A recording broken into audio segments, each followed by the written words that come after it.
Yo, it's your boy Ryan, Northwest Sports Fanatics, back at you with a new video. Today is Friday, June 13th, 2025, with your boy Ryan and the Northwest Sports Fanatics. Make sure you guys subscribe to the channel. Smash that like button either now or on your way out.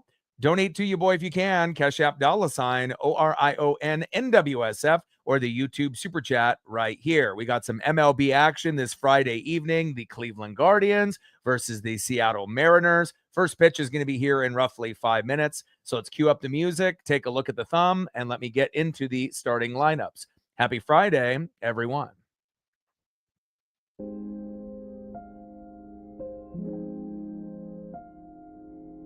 And on the thumb on the left is the third baseman stud, Jose Ramirez. And on the right, our second baseman, Cole Young.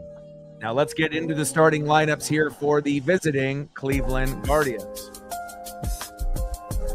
Leading off for the Guardians in left field, great leadoff hitter, Stephen Kwan. He'd make a great Seattle Mariner down the road if we ever needed someone like this. Not sure if Cleveland would ever give him up, but he would be a great fit. Batting second, DHing for Cleveland, Kyle Manzardo. Batting third, playing third base, extremely talented player, Jose Ramirez. Batting cleanup, batting fourth, a former Seattle Mariner, first baseman Carlos Santana. Batting fifth, playing second base, Daniel Sheeman. Batting sixth, playing center field, Lane Thomas. Batting seventh, catching today for Cleveland, Bo Naylor. Batting eighth, playing shortstop, Gabriel Arias. And batting ninth, playing right field, Nolan Jones. And on the mound for the Guardians with a 5-3 record and ERA of 3.86, it is Gavin Williams. And now let's get into the starting lineup for your Seattle Mariners. Leading off for the Mariners at shortstop, J.P. Crawford. Batting second, playing center field, Julio Rodriguez. Batting third, catching tonight for Seattle, big dumper, Cal Raleigh. Batting cleanup, batting fourth, DHing today for Seattle, Jorge Polanco. Batting fifth, playing left field, Randy Arozarena. Batting sixth, playing first base, Rowdy Tellez. Batting seventh, playing right field for the Mariners, Dominic Canzone. Batting eighth, playing third base, Ben Williamson. And batting ninth, playing second base, Cole Young. And on the mound for the Mariners with a 4-4 record and ERA of 3.31, it is La Piedra, Luis Castillo. Let's go, baby. Let me get a couple of my screens all situated here, make a few adjustments, and we should be good to go here in just a minute.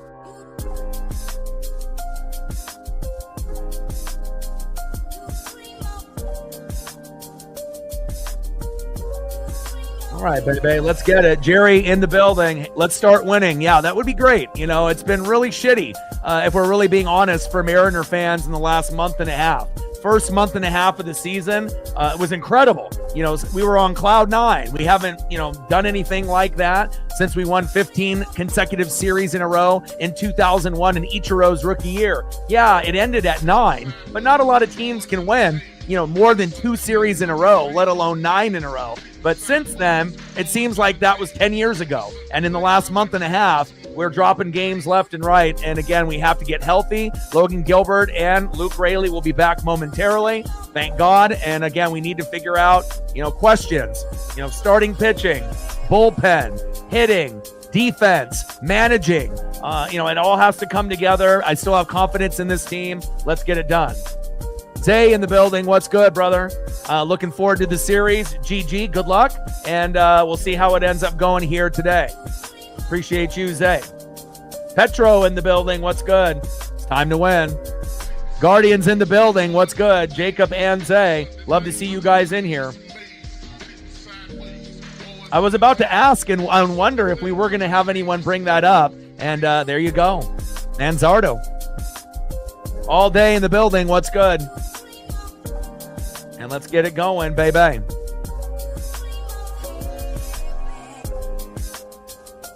Let me get all situated here.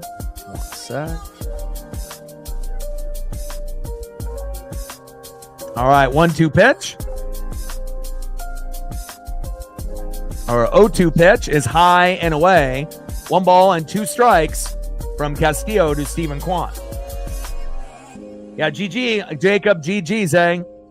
And 1-2 pitch in play. And Kwan lines out to center, which is rare. Kwan is one of those guys who's very, very underrated. I love his game. We obviously know Jose Ramirez is the best player on your team, but I feel that what really makes the team go is Stephen Kwan. Kind of reminds me of Ichiro leading off. They're, different types of players. Obviously, they're both, Asian and whatnot. But again, besides the Asian part, a guy that can get, good contact and pull the baseball. We'll see what happens later in the matchup, but we get him to fly out for out number 1. Down goes Stephen Kwan. Next up, DHing for the Guardians, Kyle Manzardo. First pitch, takes a strike looking right down the middle, 0-1 count. And we're going to need a solid 6 innings out of Luis Castillo. 0-1 pitch, fouled off, high and away, changeup 87 miles an hour by La Piedra, behind in the count 0-2 for Manzardo. And we're going to be shooting for 20 likes within the first hour, 50 or more overall, and obviously 100 in the donos on every single stream. 0-2 pitch, and big swing and a miss. Down goes Manzardo, 2 away.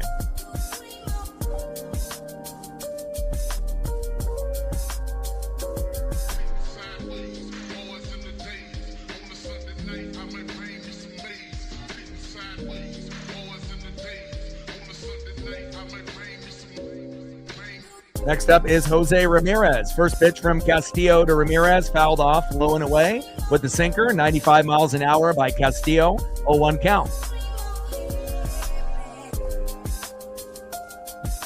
0-1 pitch, fouled off, high and inside, tries to jam the hitter and does, fouls that one off, 96 miles an hour by Castillo. Ramirez behind in the count, 0-2. 0-2 pitch. And big swing and a miss gets him to chase high and away. And a great start for the Seattle Mariners and their pitching staff here in the top of the first inning.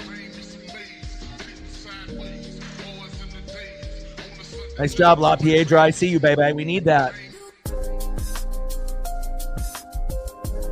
And now going to the bottom of the first inning with a 5-3 record and ERA of 3.86. Guardians pitcher tonight, Gavin Williams. Leading off for the Mariners at shortstop, J.B. Crawford. And we need JP to get on base early and often. Let's go, Crawdaddy. We need you, baby. Batting second, playing center field, Julio Rodriguez. Trident's up. And batting third, big dumper, catcher Cal Raleigh, the best catcher in the game. Hopefully he'll be able to get a few hits, but also it will really be important for him to homer at least once or twice in this series. Trident's up. Let's go Mariners.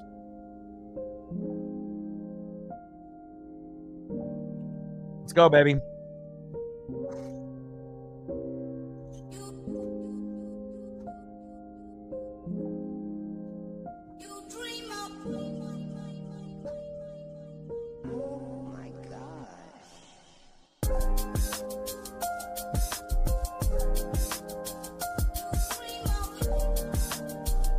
Good start for the pitching and the defense, especially against a team as good as the Guardians. Every single year, they're going to battle for the division. And normally it's a battle between them and the Minnesota Twins. But this year, it's a 3-team race, and the Detroit Tigers are the best team in the division. But it wouldn't shock me either way, if the Guardians make it or the Twins. Not sure if you're going to get all 3 teams making it, but it could be possible. You never know. Bottom of the first inning, 0-0, Guardians and Mariners. Anna in the building, what's good? There we go. All day is all over it. I appreciate you. And we'll see what time Captain comes through, and I appreciate the help. We're at 10, 40 more to get to the goal, 10 more to get to 20 within the first hour. Appreciate you very, very much. First pitch, high and away with a cutter, 87 miles an hour, 1-0 count. Let's go, JP. We're going to need you early and often. 0-1 pitch, or 1-0 pitch, excuse me. Fouled off in the zone. High and away, four-seam fastball, 95 miles an hour to J.P. Crawford from Gavin Williams. 1 ball and 1 strike early on here in the bottom of the first.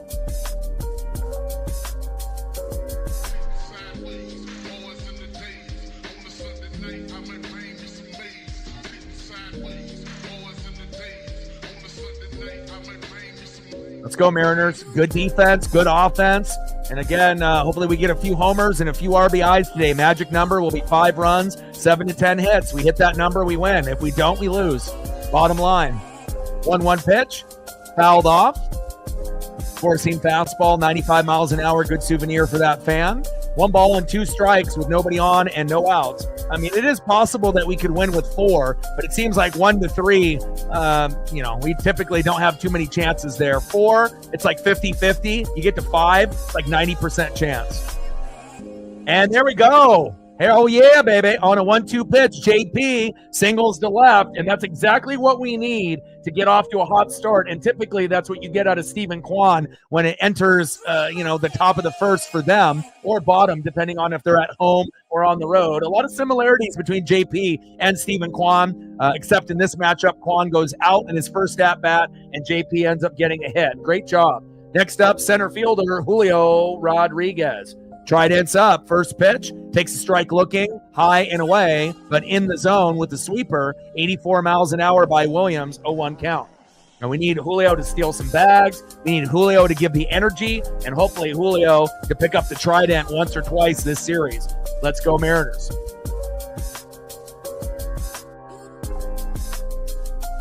Yeah, usually for us, it's 4 to 5 runs, 7 to 10 hits. Usually if we hit that, we have a very good chance to win. But it seems like lately on the 0-1 pitch in play, and Julio flies out to left, 1 away. That sometimes when we do get to 4 or 5, for whatever reason, the other team, explodes for like 9 or 10 or, 8, and then we end up dropping the game anyways, like especially if the bullpen blows it and the starting pitching did okay, but, you don't want your bullpen to give up 4, 5, 6, 7 runs. And unfortunately, that's kind of been the deal with the Mariners lately. Next up is big dumper, Cal Raleigh. First pitch to Cal Raleigh from Gavin Williams. High and outside, 1-0 count. 1-0 pitch, high and away with the four-seam fastball. Again, 95 miles an hour outside of the zone. 2 balls and no strikes to big dumper, Cal Raleigh. Let's go, Cal. We'll take singles, we'll take doubles, and obviously we'll take the RBIs that we can get, but we definitely need some homers in the series, just like out of Julio as well.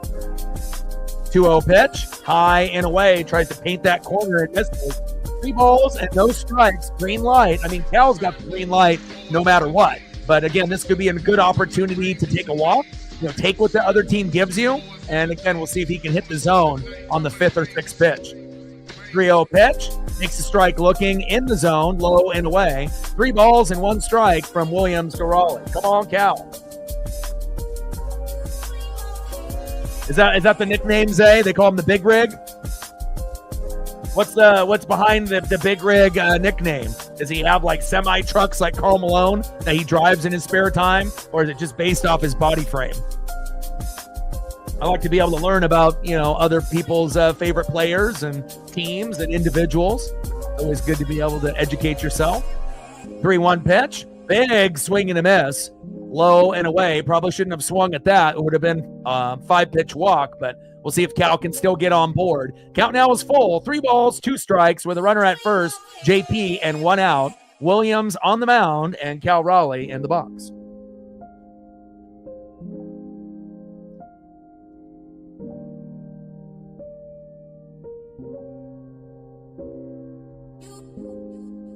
And there we go. Cal with the walk. I had a feeling that we would get the walk out of Williams. Here we go, baby.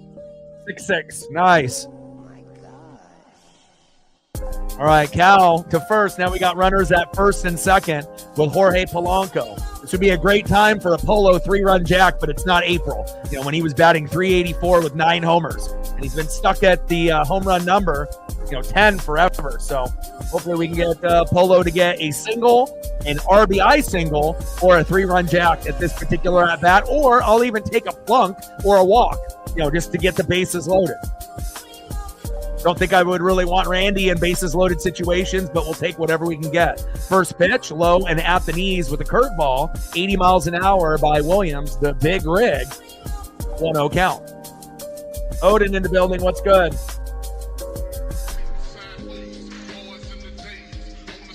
How was SmackDown? Was it good? 1-0 pitch, low and away. Curveball, 85 miles an hour by the big rig. Gavin Williams, 2 balls and no strikes to Jorge Polanco. 2-0 pitch. Big swing and a miss, high and away by Polo. 4-seam fastball, 95 miles an hour. 2 balls and 1 strike with runners at first and second and 1 out. We're knotted up at 0 here in the bottom of the first. Yeah, I mean, even if Thornton comes out, I don't think it's going to be that big of a deal like it was in the last start that he had. Bottom line is if we score, 4 to 5 runs, have 7 to 10 hits, and we play good defense and Castillo does his job, even if Thornton does come in and give up a couple, we should still be able to win. As long as he doesn't, utterly collapse and give up 5, 6, 7 runs, then we would lose. But you could say that for anybody coming in the game. Still a guy that shouldn't be on the team, but, what are we going to do? We're not the GMs and we're not the owners or, the manager. So we're just going to have to stick with him until they make the decision to cut him or send him to AAA, or maybe he gets hurt and we send him to the IL. 3-1 pitch.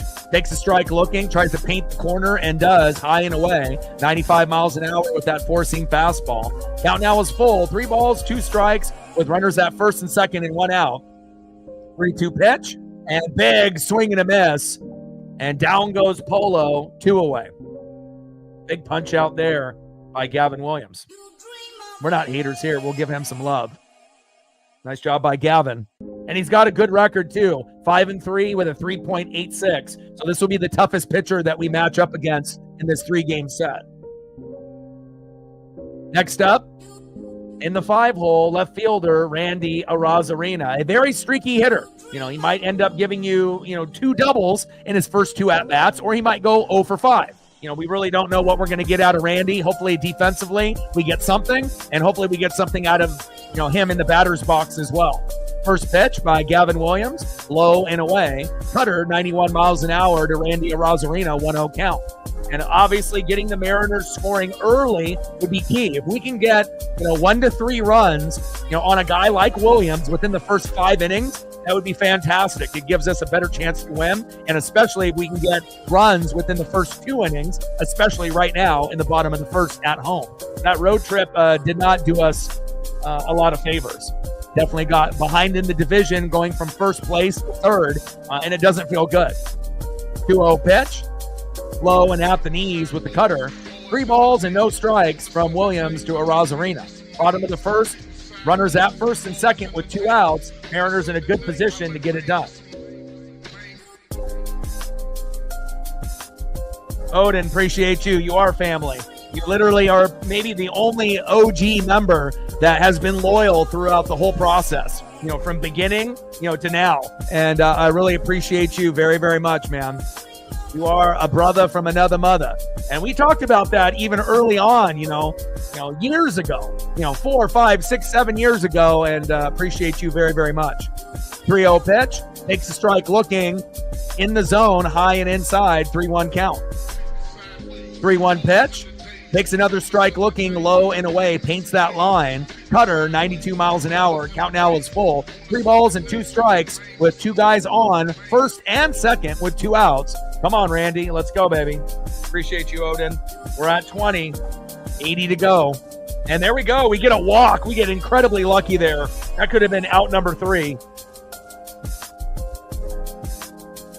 Appreciate you very much, my brother. We're at 20. 80 to go to hit the goal. Let me know what you want to do photo-wise. Doesn't have to be baseball related. Could be wrestling related. You let me know. I got you. Stacks on stacks, racks on racks with a little cactus jack. Bang, bang. We're at 20, 80 to go. Appreciate you very, very much. Next up for the Mariners, first baseman Rowdy Tellez with bases loaded. Could we get a grand salami?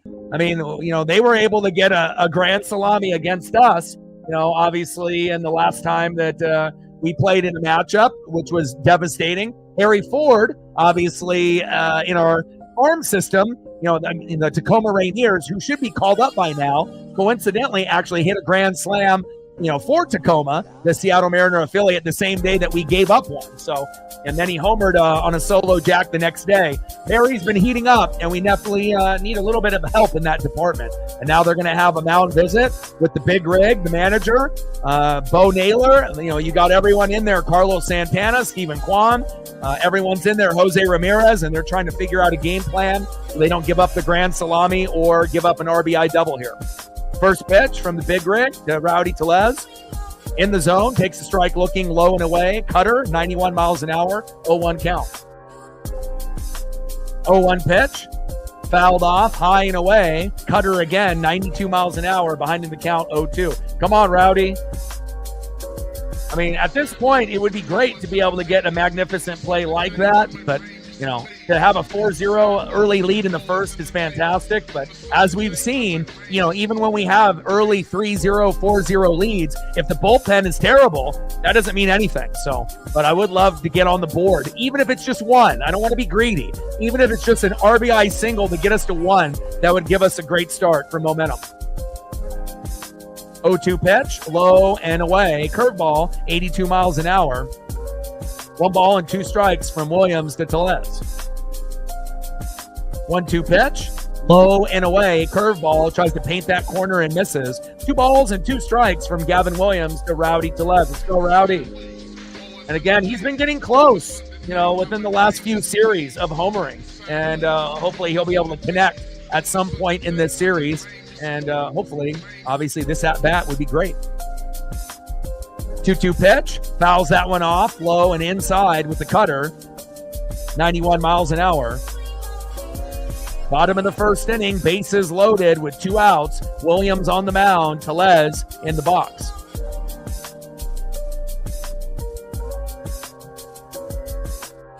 And down goes Rowdy, and the Guardians get bailed out. And again, the Mariners aren't going to score every time they have guys at first and second and third, or even with bases loaded. Unfortunate, you know, but again, it's also a good sign early on that we were able to get bases loaded instead of just having everyone strike out within the first 3 batters, and then we're in the second inning. So yes, it hurts when you leave guys stranded. But again, pitching has been a little shaky by Williams early, and we'll take that. And hopefully we'll be able to get something in the second or third. Got to have a positive outlook, you know, even when things don't go our way. All right, let's go to the top of the second inning and see who's up next here for the Guardians.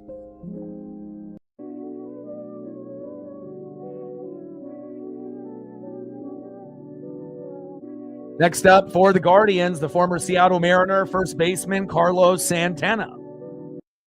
Batting second, playing second base in the 5-hole, Daniel Schneemann. And batting third, center fielder Lane Thomas. On the mound for the Mariners will be La Piedra Luis Castillo. 4-4 record, ERA of 3.31, and hopefully we can get some run support for La Piedra. Let's go, baby.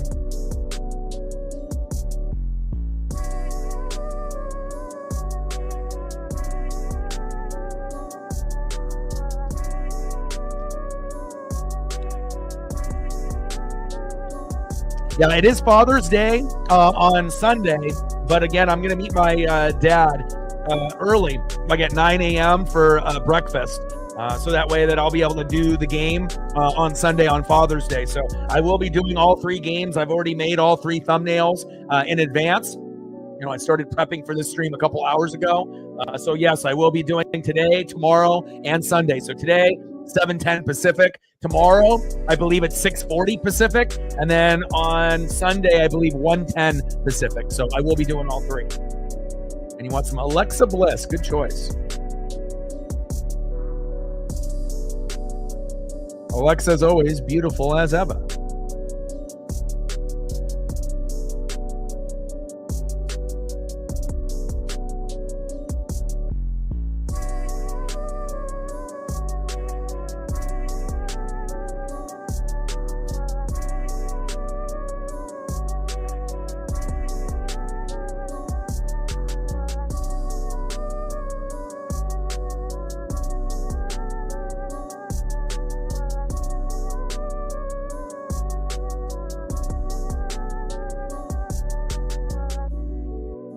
Gold looks good on her.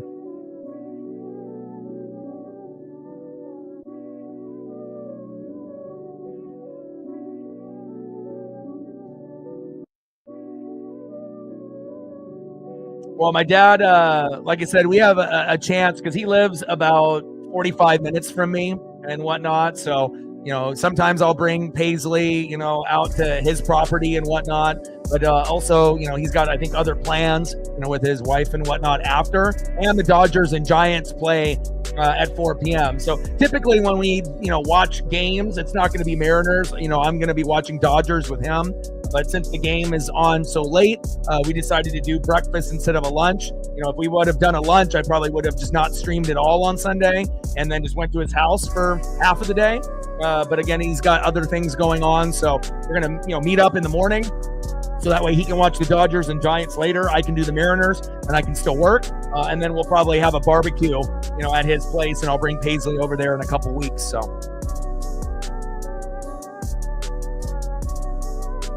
Strike 3 on Santana. There we go, baby. Started off the count on 2-0 count. Got it to 2-2. And then on that 2-2 pitch, got him. Great job. Way to bring that electricity, Louise, and I'll get you some more Alexa Bliss on the next commercial break. Next up is Daniel Schneemann. First pitch, takes the strike swinging, 0-1 count.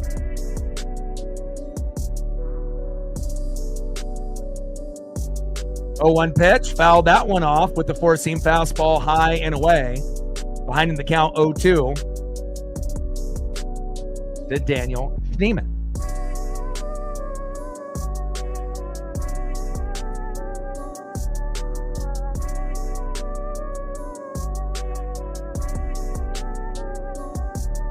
Oh, 2 pitch, high and away. Missed the plate there by about 5 feet. 1 ball and 2 strikes from Castillo to Schneemann. Come on, Louise.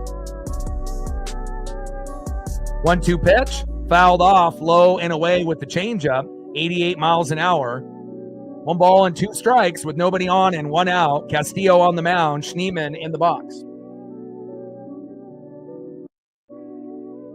1-2 pitch in play. And Schneemann is safe at first by a throwing error by Cal, which is rare. It's all right, Big Dumper. I still love you, but we can't have too many throwing errors like that.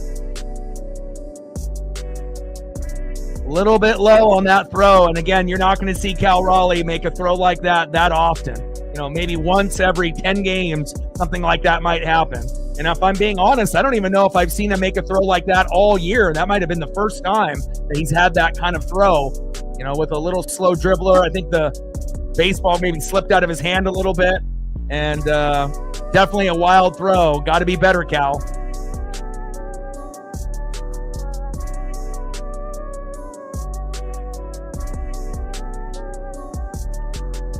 Next up for the Guardians is Lane Thomas. 1-1 pitch, high and away, four-seam fastball, 96 miles an hour by Castillo. 2 balls and 1 strike with a runner at second and 1 out. Top of the second inning, we're still knotted up at 0. Let's go, Louise.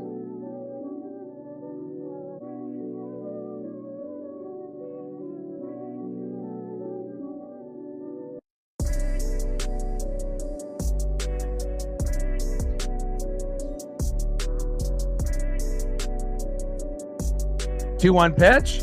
Takes the strike looking low and away. 2 balls and 2 strikes from Castillo to Lane Thomas.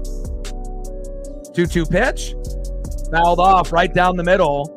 Makes a nice souvenir for that fan out there. 95 miles an hour by La Piedra. We got a runner at second, top of the second inning.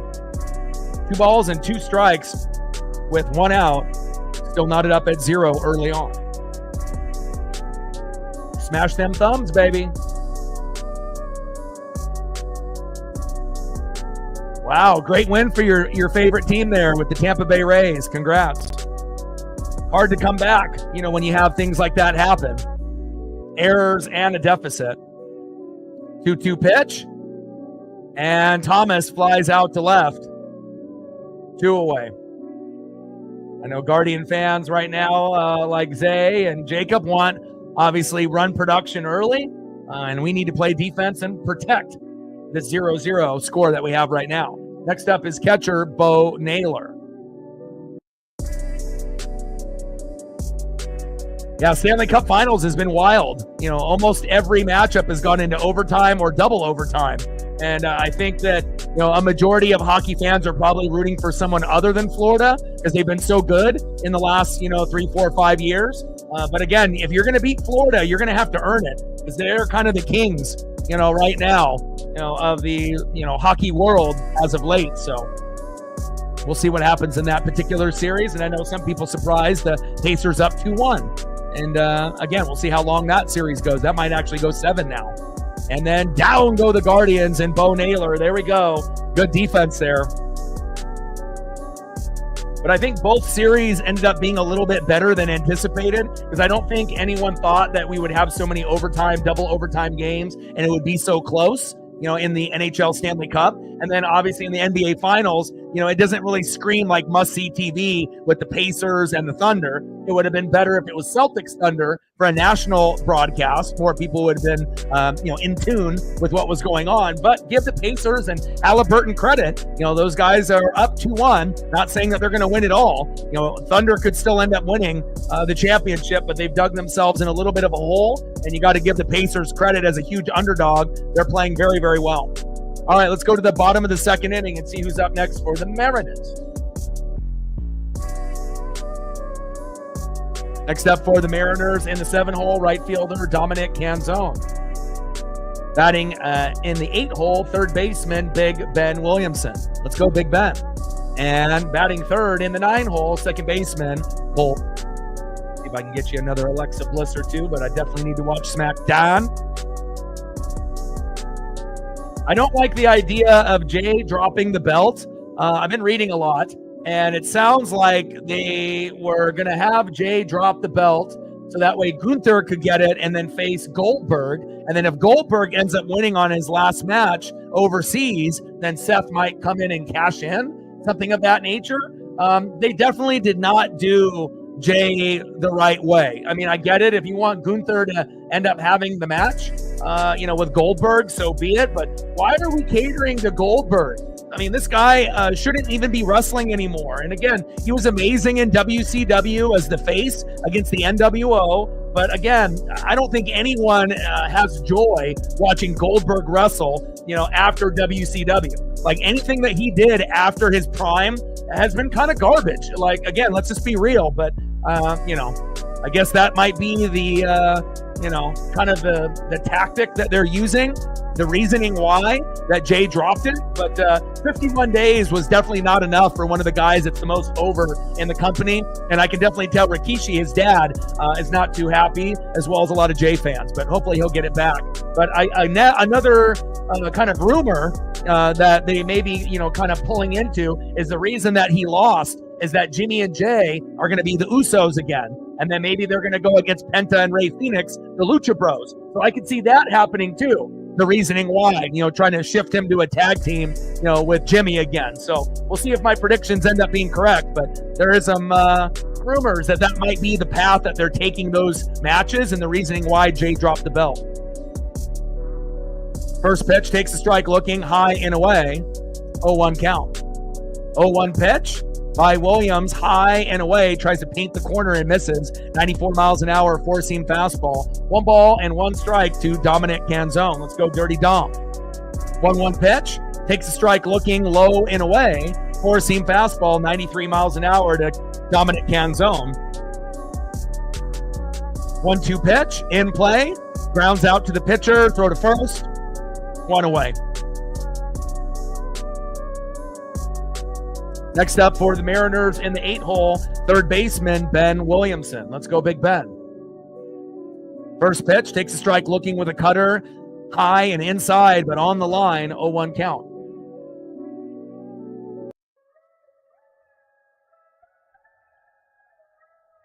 Let's go, Big Ben.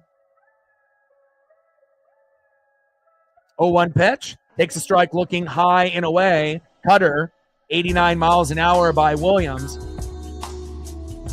No balls and 2 strikes with nobody on and 1 out. 0-0 early on here with the Guardians and the Mariners. There we go. Appreciate you all day. And again, whether it's you or captain or both, I appreciate the help. It means a lot. We're at 25. We're halfway to our goal. And we're only 36 minutes in. So we got to the 20 within the first hour, which is key. And again, we'll keep it going. And we're at 20. 80 to go. Let's go, M's. Try dance up. Alec in the building. What's good? 0-2 pitch. Fouled off. Low and away. Sweeper. 85 miles an hour by the big rig, Gavin Williams. 0-2 pitch. Low and away with the sweeper. 1 ball and 2 strikes from Williams to Williamson. 1-2 pitch. Low and away. That one gets away from him. About 3 feet off the plate with the sweeper by Williams. 2 balls and 2 strikes with nobody on and 1 out. 0-0 early on here in the bottom of the second. Alec with the tour. Appreciate you. Stacks on stacks, racks on racks with a little Cactus Jack. Bang, bang. I still feel, we'll see how it could go, and obviously the Pacers up 2-1. And then obviously with Florida, tied up 2-2 in the NHL Stanley Cup. It could go either way, but I would be shocked if, Florida and the Thunder, from the NHL and the NBA don't win.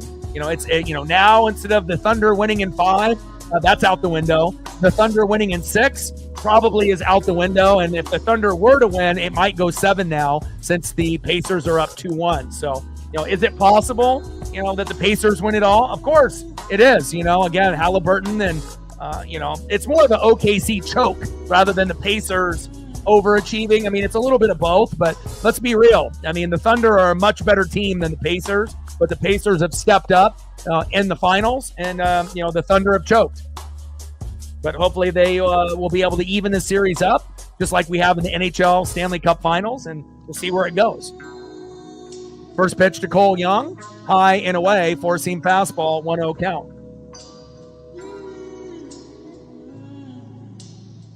One 0 pitch, four-seam fastball, high and away. 2 balls and no strikes from Williams to Cole Young. Let's go, Cole. I got you, Alec.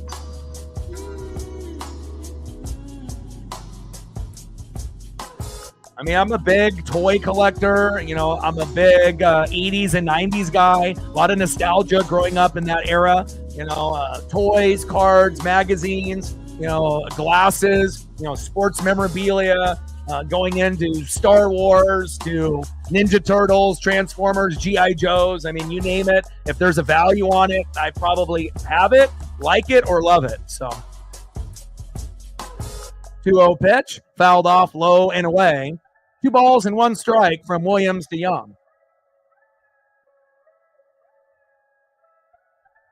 2-1 pitch, big swing and a miss, high and away. 2 balls and 2 strikes with a runner at first and 1 out. Williams on the mound, Cole Young in the box. But Ken Griffey Jr. is always going to be like my number one thing. And I'm a big Teenage Mutant Ninja Turtles fan, watching the cartoon when it debuted when I was 5 in 1987. The toy line is amazing, from back in the day. And, the cartoon from back in the day, incredibly epic. When I watch those cartoons even today, it still holds up. Ninja Turtles, Transformers, and G.I. Joe. 2-2 pitch, in play, And Cole Young flies out to center, 2 away.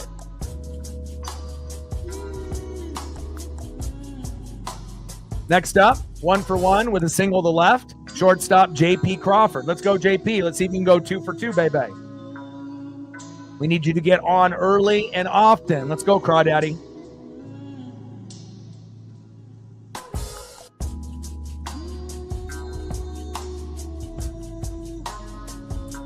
Yeah, but definitely a huge fan of 80s and 90s shows and movies. That's the era I grew up in. And again, I love going back, to be able to watch those types of things every day. First pitch to J.P. Crawford, takes a strike, looking on the line. 0-1 count.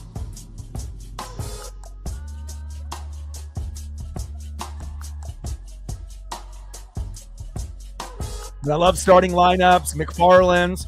I got a huge toy collection. I'm 43. I've been collecting since I was 5. And I would say 90 to 95% of my collection is still in the box. So you can have an idea of what that might look like. So 0-1 pitch, high and away, 4-seam fastball, misses the zone. 1 ball and 1 strike to J.P. Crawford. 1-1 pitch, high and away, cutter, 91 miles an hour. 2 balls and 1 strike from Williams to Crawford. Come on, JP. JP in the box. Gavin Williams on the mound. 2-2 pitch, fouled off right down the middle. Cutter, 90 miles an hour, just behind that on the sweet spot on the bat. 2 balls, 2 strikes, runner at first and 2 outs. Williams on the mound, Crawford in the box. And we're trying to be able to get to that magic number, 4 to 5 runs, 7 to 10 hits. We get to that, we should have a good chance to compete or win. As long as the bullpen doesn't end up being completely ass, which it has been lately. 2-2 pitch, high and away, curveball, misses the plate by a foot or 2. Count now is full, 3 balls, 2 strikes with a runner at first and 2 outs. Come on, JP, take the walk if it's there. But I still got Thunder in the NBA Finals. Pacers definitely have the advantage because the person that typically wins Game 3, wins the NBA Finals, normally when it's a 1-1 series at that point and wins Game 3 to go up 2-1, that particular team usually wins it 60 to 70% of the time. But depending on, who the opponent is and how good the Thunder is, I think that they might be one of the only teams that could come back from it and win. But again, if it was someone else, we might be saying otherwise. Bottom of the second, runner at first. Count is full. 3 balls, 2 strikes with 2 outs. JP in the box. Williams on the mound.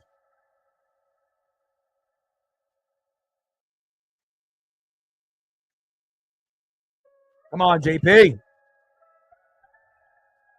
And Crawford swings. Brutal. Lines out to second, and we leave him stranded. End of the second inning. It's been a defensive gem here by the Guardians and the Mariners. Both teams have had some opportunities, but great defense there by the Guardians. Mariners have had some plays as well. Let's go to the top of the third inning. It might be a pitcher's duel in this game number 1 in this 3-game set.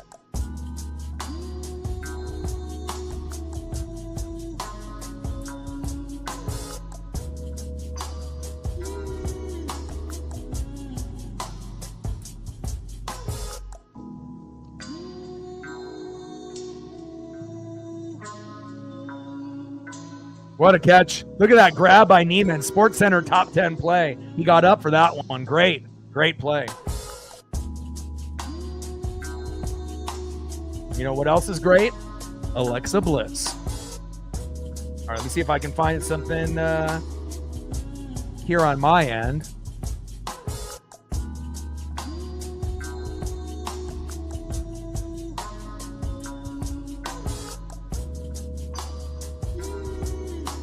But definitely my number one thing in my life, is my Paisley pup, and obviously this channel.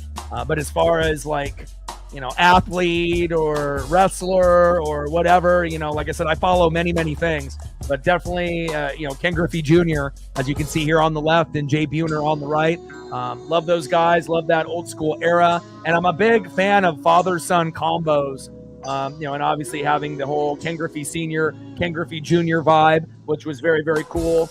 And I always like father and son combos. Bill Elliott, Chase Elliott, Ken Griffey Sr., Ken Griffey Jr., anything that has to do with father-son combos, I absolutely love it. It definitely reminds me of me and my dad. And again, I always like being able to appreciate that type of combo whenever we see it in sports or in professional wrestling.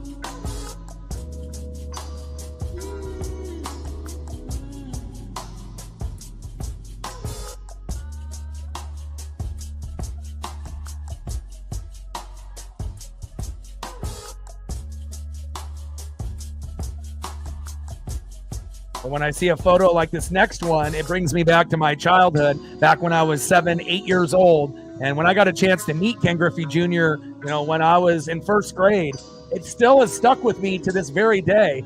And again, it almost feels like it was yesterday, sitting right in front of a guy that I knew that was going to be a Hall of Famer, and being able to have that memory with my dad, still having the Don Russ rated rookie.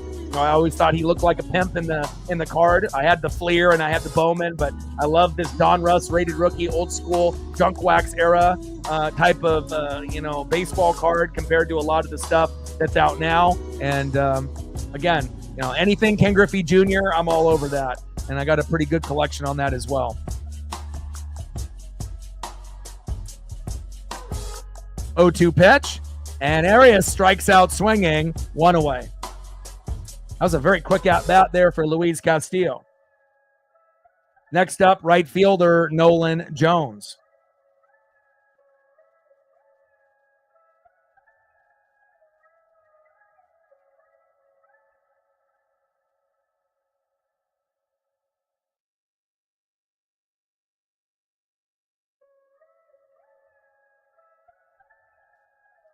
First pitch to Jones, back.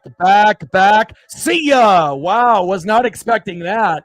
The 9-hole hitter, Nolan Jones, goes yard. 401 feet to make it 1-0 Cleveland. Wow. And obviously Guardian fans are going to be celebrating that. That's probably the least likely guy to homer in the lineup today. One of the bottom two probably, and we'll take that. But still, at least it was only a solo jack, not a 2-run or 3-run jack. But again, hopefully that will be the only homer Castillo gives up in 6 innings. But nice job by Nolan Jones.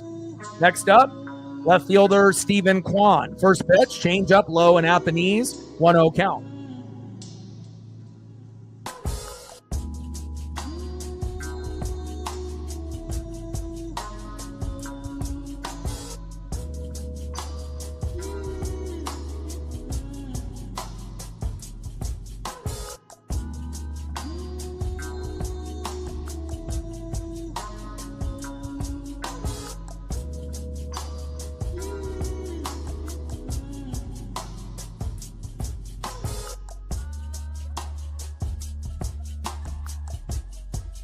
One-0 pitch, fouled off right down the middle by Stephen Kwan. 1 ball and 1 strike with nobody on and 1 out. 1-1 pitch, in play, back. See ya! Wow. Back-to-back homers given up by Luis Castillo. What the hell is going on here? And this has been kind of a trend for the Mariners, unfortunately. And again, we have to be happy that, that wasn't a 3-run jack and then a solo jack after where we're down 4 or 5, but obviously not good for Luis's confidence early on, and now we're down 2-0. Nice job. Brutal for us. But nice job by Nolan Jones with the solo dinger in the 9-hole, and Stephen Kwan doing Stephen Kwan things. 2-0 Guards. Next up, DHing Kyle Manzardo. Better not be back-to-back, damn it. I want this to be a good series. We don't want a blowout here.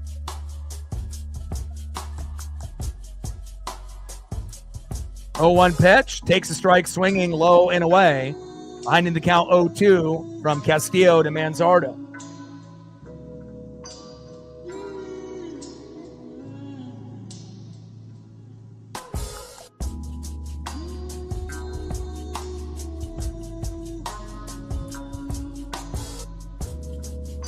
Oh, 2 pitch, low and at the knees, fouled off.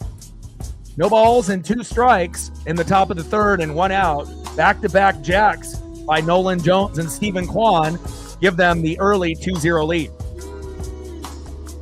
0-2 pitch, fouled off high and inside. Count still remains no balls and 2 strikes with 1 out and nobody on in the top of the third.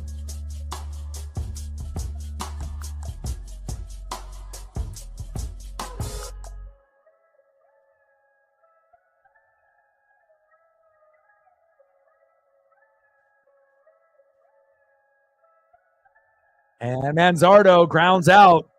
Throw to first. Got him. 2 away. Down goes Kyle.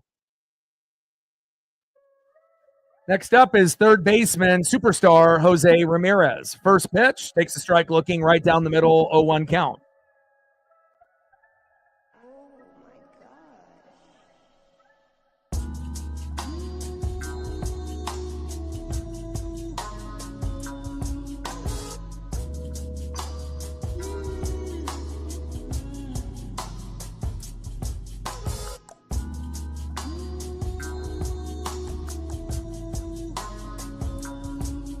Oh, 1 pitch, high and inside at the hips. 1 ball and 1 strike from Castillo to Ramirez. 1-1 pitch, 4-seam fastball high and away. 2 balls and 1 strike from Castillo to Ramirez. Come on, Luis, you got to settle in. You've already given up 2 homers. 2-1 pitch, takes a strike swinging right down the middle, 95 miles an hour with that 4-seam fastball. 2 balls, 2 strikes, 2 outs with nobody on. 2-2 pitch, high and away. Count now is full. 3 balls and 2 strikes to Jose Ramirez.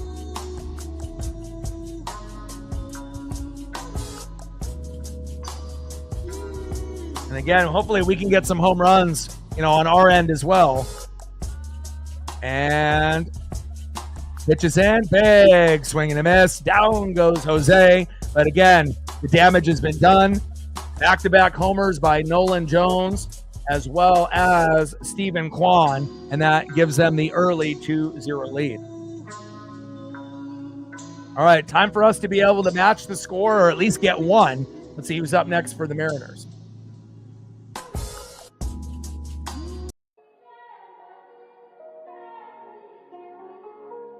Next up for the Mariners, 0 for 1, center fielder Julio Rodriguez. Let's go, Julio. We're going to need a total package out of you. Let's get it, baby. Trident's up. Batting second, 0 for 0 with a walk. With his first at-bat, catcher Big Dumper Cal Raleigh. And batting third, 0 for 1 with a K, DHing Jorge Polanco. Now, in a perfect world, it would be Julio, first pitch homer, Cal, first pitch homer, and then the game is tied 2-2, and then we can see where it goes. I'm not sure what the likelihood of that happening is. Probably not, very likely. Even one guy homering, probably not very likely, but you never know. But we need to get something, and the faster that we can get to 1 within the first 6 innings will be good for our mental health as well as the players that are playing, here today at T-Mobile. Come on, Ems. Got to be able to help Luis out. And I don't know how many more homers he'll give up. It'll either be those are the only 2, or he might give up, 1 or 2 more. We'll see where it goes. But hopefully we can get some good production even out of our role players like Cole Young. Let's go, Ems. I still believe, man. Again, the bleeding's got to stop at some point, and all we got to do is just, try to win 1 series and then build off that, instead of thinking about all of those, 9 consecutive, series wins that we had early, and then we've been playing like shit in the last month and a half. We can always get a new streak started, but we got to take it game by game and not really look too far ahead in the schedule. And again, hopefully we get Harry Ford called up from the Tacoma Rainiers, and we get Logan Gilbert and Luke Raley back within about a week. And hopefully that'll be the difference that will help us get back on track. First pitch to Julio Rodriguez by Gavin Williams, 0-1 count. Big swing and a miss, low and away. Come on, Julio.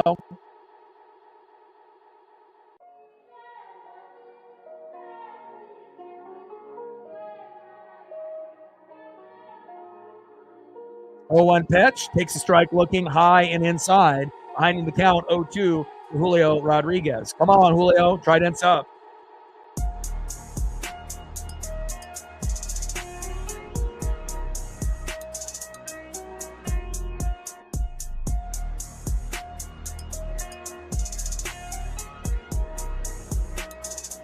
All right, looks like we're 3 likes away from 30. Now we're at 29. We're 1 like away from 30. So if you haven't smashed that like button yet, please do. 0-2 pitch, in play. Go, Julio. Go, Julio. Go, Julio. Yes. And Julio Rodriguez, with some wheels, gets to second. There we go. It might have not been a home run, but he connected with a double. Great start. And then with one swing, Cal Raleigh, Big Dumper, can tie this game up. Let's go, Big Dumper. Trident's up. Singles, doubles, we'll take it all. But obviously, we'll take a nice homer here as well. Nice little hit all the way to left. First pitch from Williams to Cal Raleigh, takes a strike swinging, 0-1 count. Come on, Cal.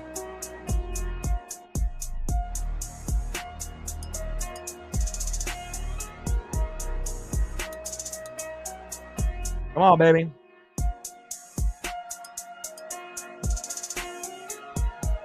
Oh, 1 pitch, fouls that one off right down the middle. Four-seam fastball, 94 miles an hour. Nice souvenir for that fan. Behind him the count 0-2 from Williams. Come on, Big Dumper. We need that electricity, baby.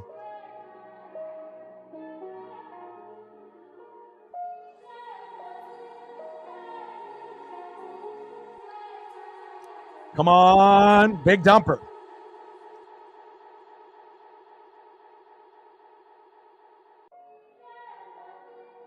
Three doubles in the last 2 games. A good trendings up for, obviously, Julio Rodriguez. In play on the 0-2 pitch, and Cal fouls it out to third, 1 away.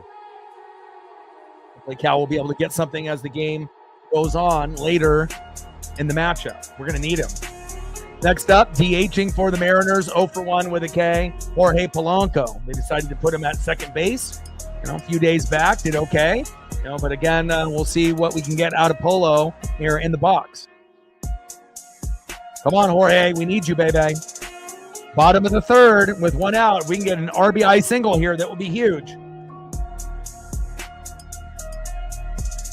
But 48% of our runs come out of the home run. So it's like, we live and die by the home run. When we get home runs, then we end up getting those big RBIs either before that or after. But, when we're not getting any home runs, sometimes we can still, construct 7 to 10 hits and get some key RBIs and win, but it makes it much harder.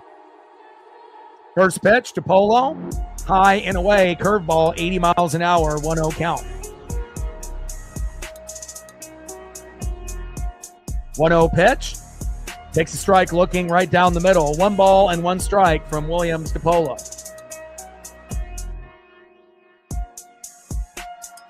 And remember, 5-3 record with an ERA of 3.86 for Gavin Williams. 1-1 pitch, takes a strike looking in the same spot. 1 ball and 2 strikes with a runner at second and 1 out. Come on, Polo.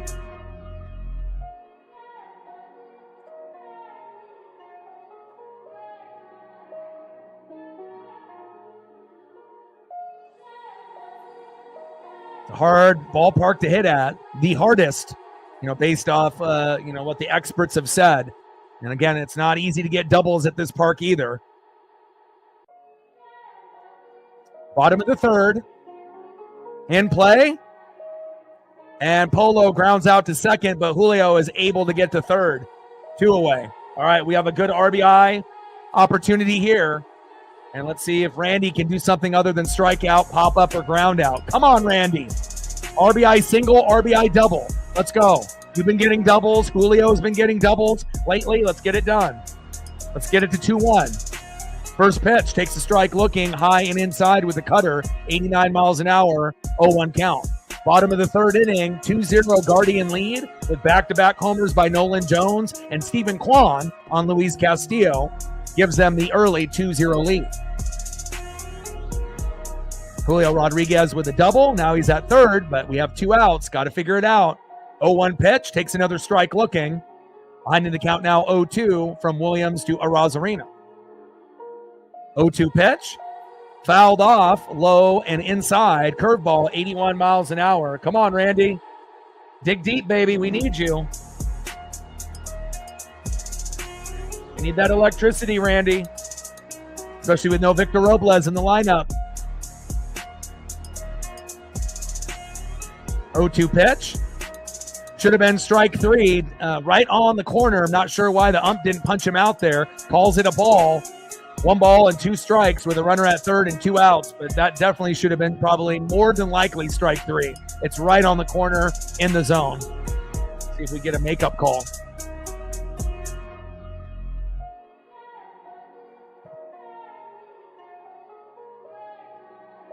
One-two pitch. Low and away. Curveball, 82 miles an hour. 2 balls and 2 strikes with a runner at third, Julio, and 2 outs. We desperately need to get an RBI single or a 2-run homer here against the Guardians. Come on, baby.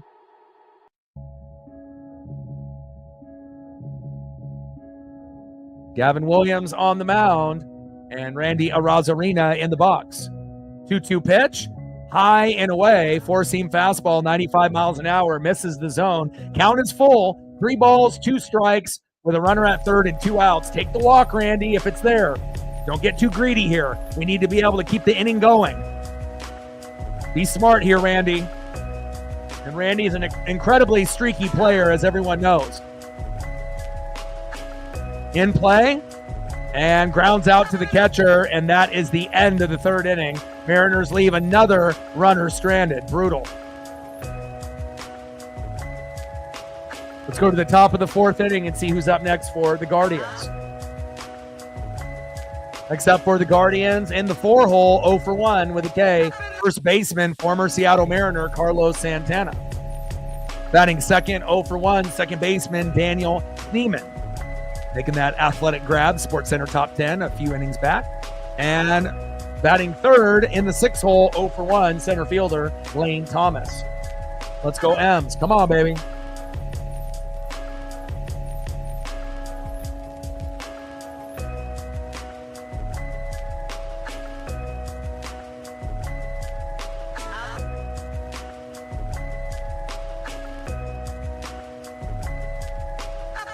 Gained another sub. Appreciate all the new subs that we've been able to acquire. Not only, this week, but all of 2025 and 2024. 39 more to get to 20,900, 139 to get to 21,000. We got 2,900 regular viewers, which is great. And again, we've been able to get the female audience up. And shout out to all of the individuals that are watching, not just in the United States, which covers about 70% of the viewership, but Venezuela, 6.7, Mexico, 4.8, Dominican Republic, 3.2. We know those countries love MLB and love baseball. Then we have Philippines, Canada, Japan, Colombia, India, Panama, New Zealand, Australia, just to name a few. So shout out to all the people that are watching in the United States and beyond. I appreciate you very, very much.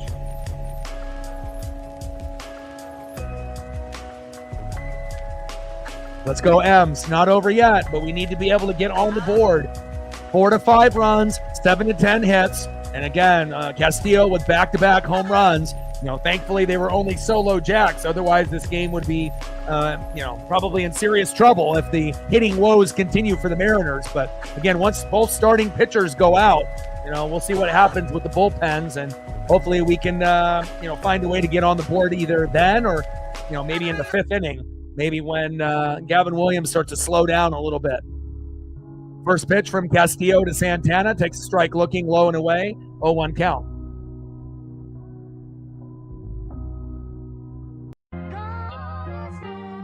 Oh, 0-1 pitch. High and away. 4-seam fastball, 93 miles an hour to Carlos Santana.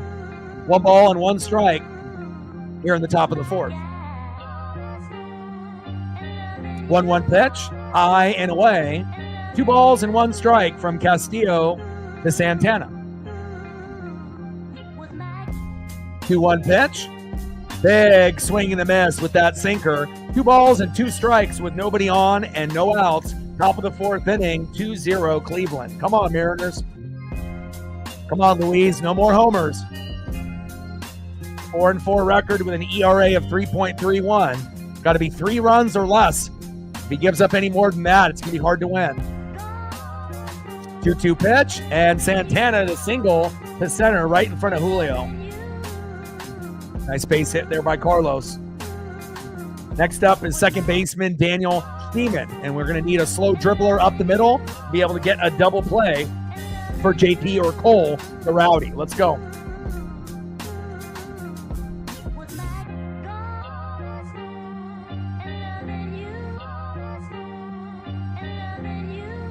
First pitch, low and away with that sinker, 1-0 count.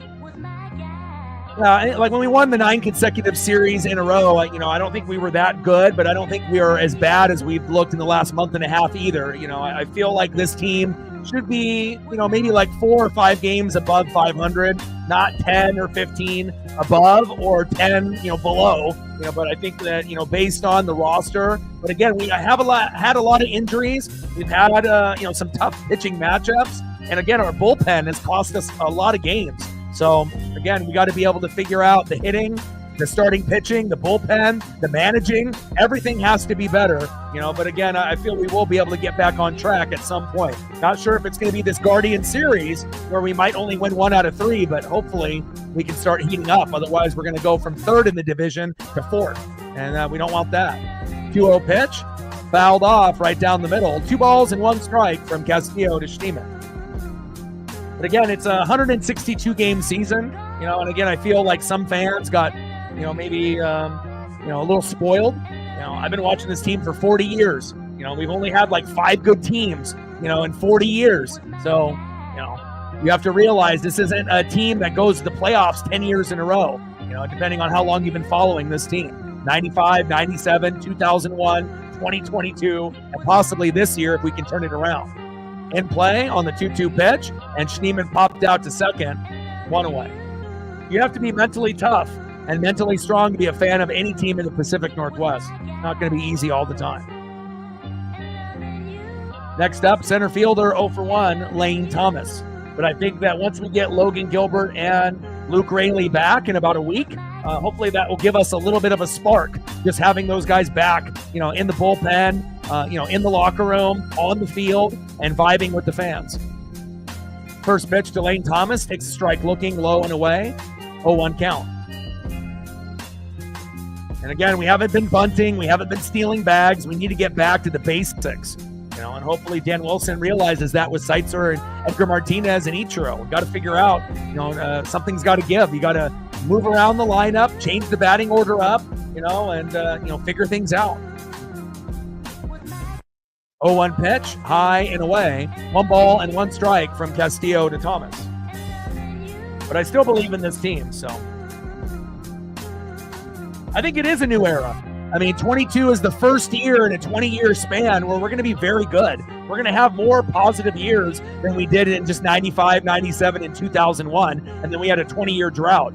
I really do believe from 2022 to 2042, we should be able to make the playoffs at least 10 times, in that 20-year period. Hopefully it's more than that. Hopefully it's like 12 or 13, and we only miss it 6 or 7 times. So, we'll see where it goes. And when we do miss, we only miss it by like a game or 2. It's not like, we're missing it by 10 games or 20 games. It's like when we make the playoffs, we're in. But when we miss it, in that 22 era and beyond, it's only by like a game or 2. 2-2 pitch, and Thomas strikes out looking. There we go. Nice job by La Piedra. Let's go, baby. But this is definitely, one of the more talented rosters, even though they've made some mistakes with, Mitch Garver, Jorge Polanco, Donovan Solano, Miles Mastroboni. Should have never signed any of those fucking guys and just, called guys up from the farm and used all that money for pitchers, either starters or relief. And you can, move guys that were starters on other teams, put them in our bullpen, or grab other guys' bullpen studs and put them in our bullpen. And then we would be sitting in a much better place today. But, that's the Mariners for you. Sometimes they're super cheap and they try to find value in the low-name guys. But, again, in the hardest hitting ballpark, you better pray that it works. And so far in the last 2 years, it hasn't. And the only bright side out of those 4 players is Polo, but that was months ago. First pitch fouled off at the knees from Bo Naylor, 0-1 count. 0-1 pitch. Low and away, tries to paint the corner and misses. 1 ball and 1 strike from Castillo to Naylor. Yeah, strike zone is wild today from this ump. 1-1 pitch, high and away, sinker. 2 balls and 1 strike from Castillo to Naylor. 2-1 pitch. Pitch is high and away. Slider, 82 miles an hour. 3 balls and 1 strike from Castillo to Naylor. Come on, Luis. Castillo on the mound and Bo Naylor in the box. 3-1 pitch. And that's fouled off right down the middle. Count now is full. 3 balls and 2 strikes with a runner at first and 2 outs. An early 2-0 lead with home runs back-to-back by Nolan Jones and Stephen Kwan to give them the 2-0 lead. Come on, Mariners. 3-2 pitch. And that's inside, and that's a walk. Next up for the Guardians, shortstop Gabriel Arias.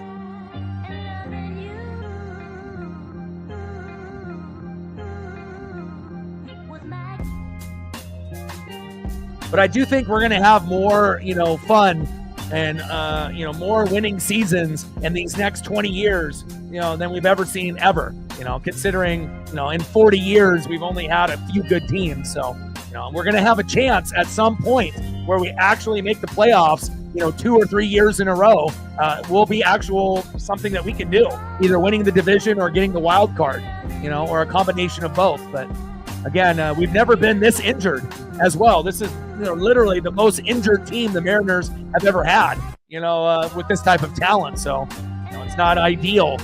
Think about how many pitchers and how many teams that if they had 3 of their starting 5 injured, that they would be able to stay above 500. And we tried to stay above 500 as long as we could, but Bryce Miller still isn't right. Kirby sucked in his first 3 starts, then got 14 Ks, and now he looks like he's, back.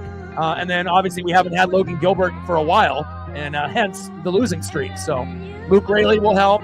We're probably not going to see Ryan Bliss or Victor Robles this year, unless it's incredibly late in the season, September, October, or possibly next year. But we could definitely use Harry Ford, and we have to be buyers at the deadline for the trade deadline. Right fielder, first baseman, and 2 or 3 relief pitchers minimum. First pitch. Big swing and a miss. 0-1 count. 0-1 pitch to Arias. Big swing and a miss. High and inside behind the count. 0-2.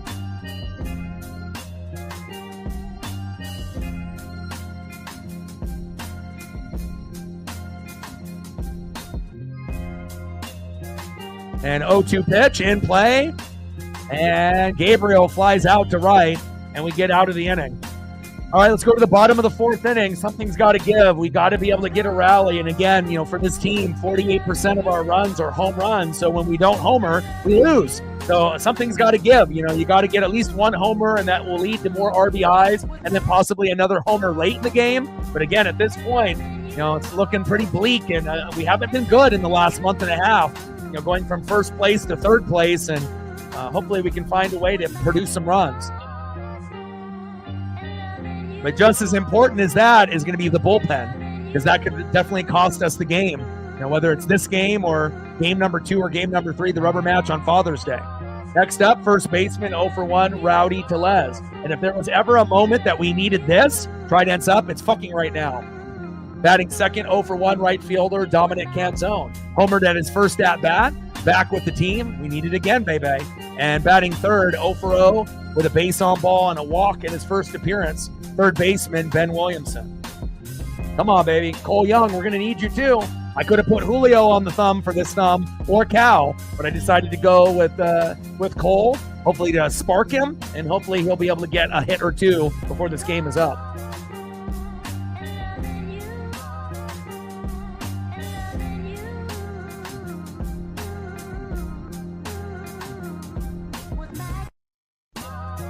Nice. We welcome all Guardian fans.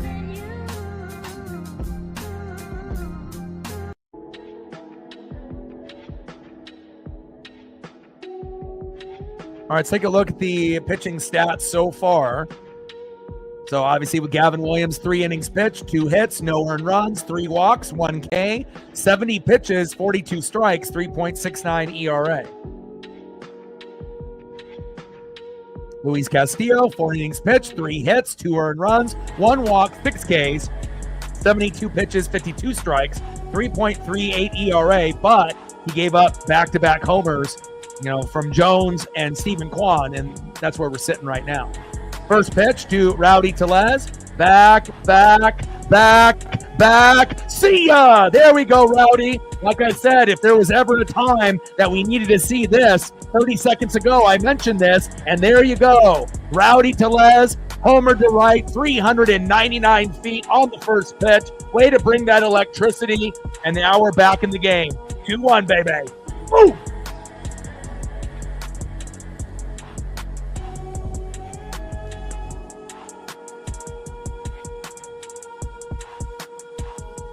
There we go.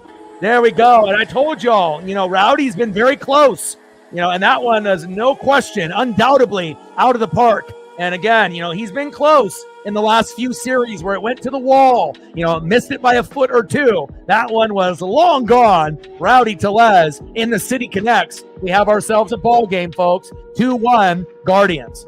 Next up is Dominic Canzone. Would be great if he would homer here, but that's probably not that likely.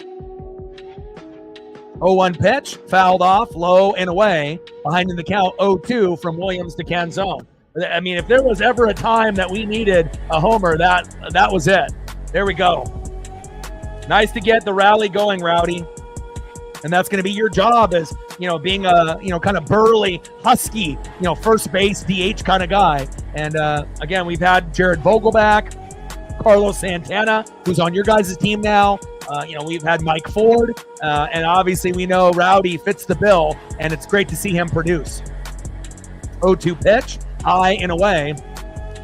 1 ball and 2 strikes from Williams to Canzone.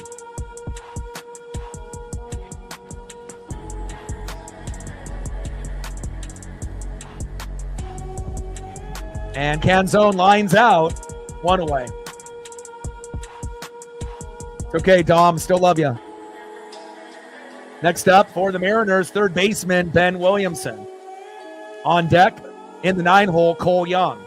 Come on, Mariners, let's keep this going. And again, 48% of our runs are home runs. But once we get that first home run, it's like the Guardians. It may lead to another one, possibly 2 more, 3 more. But again, it also will give the confidence to the other players, hopefully, to be able to get back to back to back, or we can actually get hits consecutively in the order, or guys get plonked or walked, or we get them on base, where at some point we can end up having a good RBI situation. RBI single or RBI double. Triples are very rare. It's normally a singles, hitter type of team with an occasional double out of Julio and Randy lately.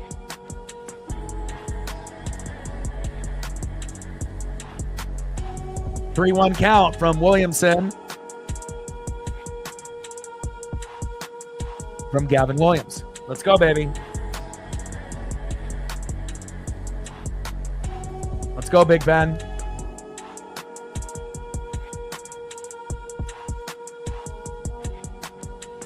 Started off the count 1-1 and then back-to-back balls inside. 3 balls and 1 strike. 3-1 pitch in play. And go. Yes. And Big Ben with a double. And he heard double from not only Julio, but Randy lately. And Big Ben says, you know what? Hey, he's right. We need to be able to get going. Great job. Not a typical double type of hitter, but we get a nice double there, and then we can keep this rally going. Next up, in the 9-hole, Cole Young. Let's go, baby. I put you on the thumb. Let's see if you can get an RBI here. Let's go, Cole. We need good production out of Ben Williamson and Cole Young. When we get good production out of those guys, it trickles over into JP, Julio, and Cal. Let's go. First pitch, fouled off right down the middle from Williams to Cole Young, 0-1 count. Let's see if we can tie this game up in this inning. This would be great. 0-1 pitch, big swing and a miss, low and away. Behind in the count now, 0-2. Williams on the mound, Young in the box. Bottom of the 4th inning, runner at second, 2-1 Guardian lead. And all runs have been home runs so far. Nolan Jones, Stephen Kwan, Rowdy Tellez.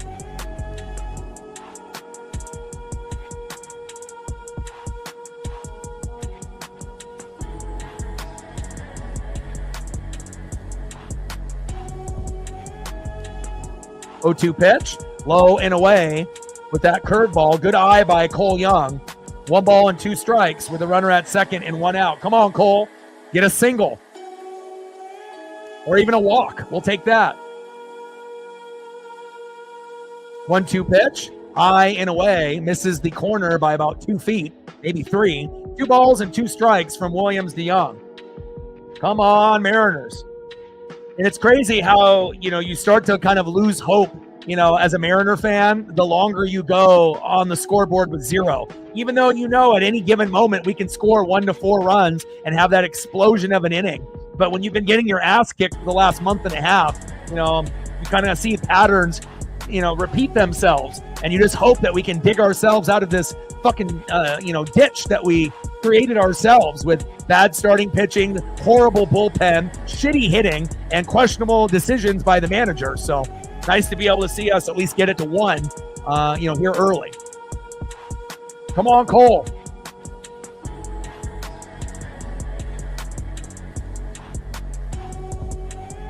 Griffey loves it, baby. Let's go.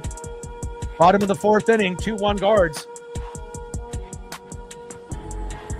Throw to second. Williamson is safe. 2-2 pitch. And flied out to center. But tagging up from second going to third is Ben Williamson. There you go. I would have loved to have been able to get a nice single out of Cole Young right there, or an RBI single, but at least you moved the runner over. And now we have an opportunity here for an RBI single by J.P. Crawford. Let's go, J.P. First pitch, takes a strike looking with the sweeper. 0-1 count. Come on, J.P. Tie this game up, baby. Let's go. We need you to get on early and often. 1 for 2 so far. Let's make it 2 for 3. Let's go, J.P.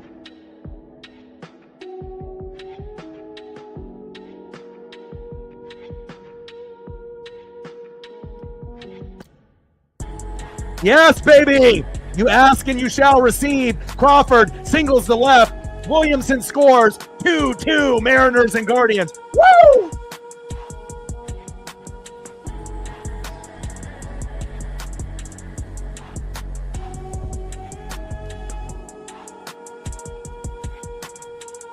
Let's go. Bases loaded. Obviously in the first, stranded, leaving another guy stranded early on in the second. And then now being able to tie the game up. That's exactly what we needed for our confidence. J.P. Crawford, baby. I'm telling y'all, electric. Here we go. And now once you get good production out of the bottom of the order, it trickles over to the top. Now we should see some good things out of Julio and Cal. First pitch to Julio Rodriguez. And reached on a single to third. Crawford to second. Here we go. Nice job by Julio. And again, like I said, once you get good production in the 8-hole and 9-hole at the bottom of the order, if you can get Williamson and Cole Young to be productive, it'll carry over to the other guys. And just like that, we're in a good position here. With one swing, Cal Raleigh can make this a 5-2 game. Captain in the building. What's good? Stacks on stacks. Racks on racks. A little Cactus Jack. Bang, bang.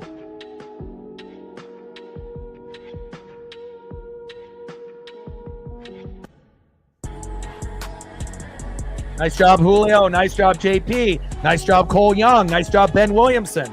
And again, right here, this is a great opportunity for big dumper Cal Raleigh. And the city connects. Runners at first and second with 2 outs. We're great with 2 outs. And hopefully we can get some magic here. Trident's up. And if Cal doesn't homer here, just even getting on with a single would be great. Normally Cal will homer late in the game, sometimes early. But now they're going to have a mound visit to see how they want to approach Cal Raleigh.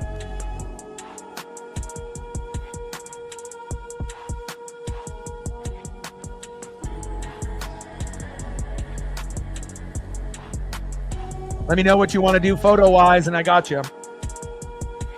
Unfortunate that they got down, 2-1 in the series. But Pacers are overachieving, and the Thunder are not, playing up to their abilities. So hopefully that will be able to change, as the series, continues and goes on.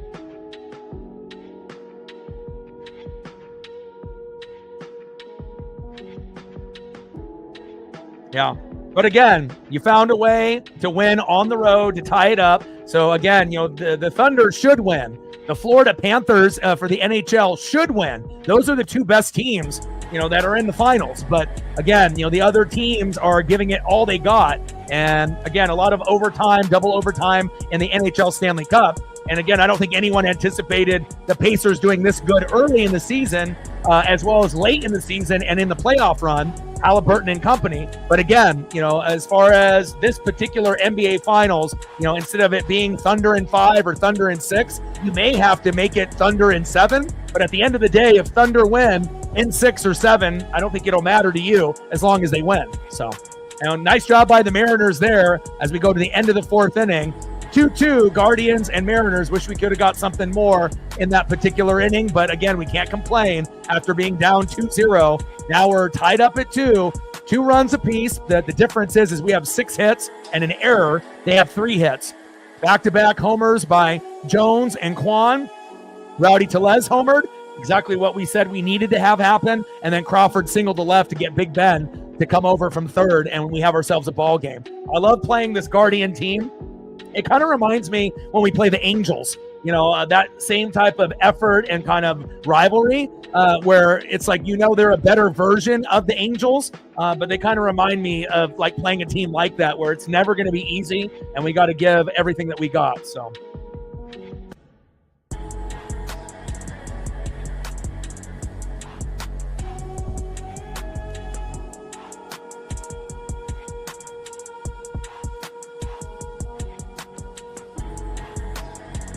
But definitely Thunder looking a little shaky early on. But again, it's not how you start, it's how you finish, right?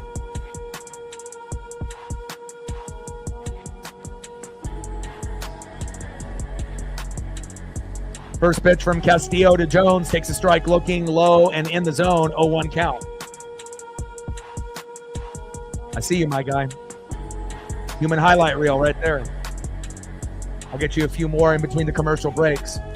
0-1 pitch, takes a strike swinging, big swing and a miss by Jones, behind in the count 0-2. And Nolan Jones had a solo dinger to put them up 1-0, early in the matchup in the top of the 3rd. 0-2 pitch, fouled off, high and away, 4-seam fastball, 94 miles an hour. No balls and 2 strikes from Castillo to Jones. Come on, Luis. Let's go, La Piedra. 0-2 pitch. Low and at the knees with the slider, 83 miles an hour by Castillo. 1 ball and 2 strikes with nobody on and no outs.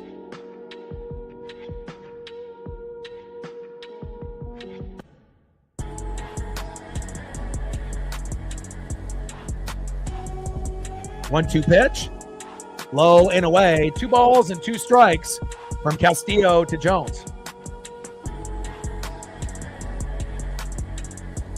2-2 pitch, low and at the knees. Count now is full to Nolan Jones. 3 balls and 2 strikes from Castillo to Jones. Top of the 5th, we're knotted up at 2. Great series so far. It's a pitcher's duel kind of early on, but Louise has settled in, and it's nice to see the Mariner bats finally come alive. 3-2 pitch, fouled off, 4-seam fastball, high and away. Count now is full, 3 balls, 2 strikes, nobody on and no outs. Here in the top of the 5th, we're knotted up at 2. 3-2 pitch, fouled off again. Good souvenir for that fan. Let's go, baby.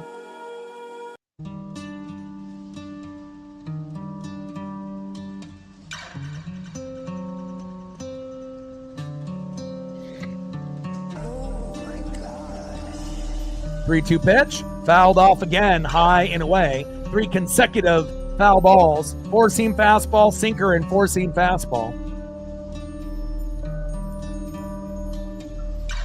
And sinker outside, and that is a walk.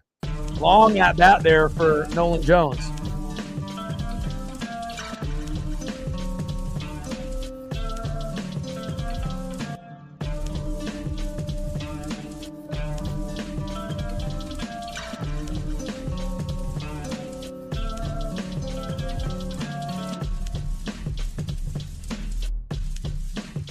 First pitch to Stephen Kwan, high and outside.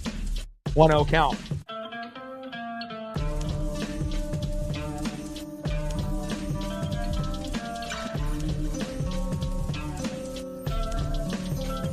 Stephen Kwan is a great leadoff hitter. And again, he would be great on any team. And again, you already know that Jose Ramirez might be the best player, but really this is the guy that makes the wheels go with this team. And again, when he starts going, early and often, it gives them a much better chance to win. Kind of like JP or, Victor Robles or Ichiro for us. You really need to have a solid leadoff hitter to be successful in MLB. 1-0 pitch, high and away. 2 balls and no strikes from Castillo to Kwan. Come on, Luis. 2-0 pitch. Takes a strike looking on the line. Probably should have been called ball, but they give it a strike. 2 balls and 1 strike from Castillo to Kwan. Let's go, Luis. We got to build on that 4-4 record, ERA of 3.31. And again, he's only given up 2 runs so far, so.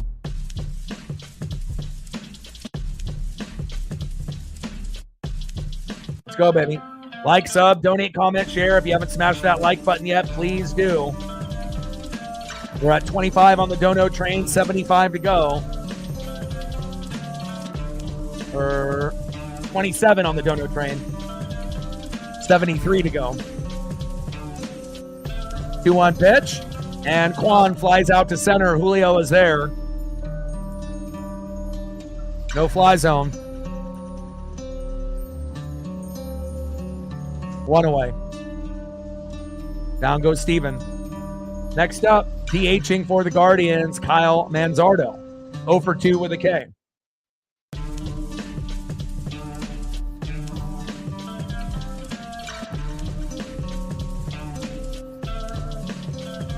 Yeah, I feel like, everyone on that team back then in play and grounded out into the double play. There we go. That's exactly what we needed. End of the Guardians there in the top of the 5th.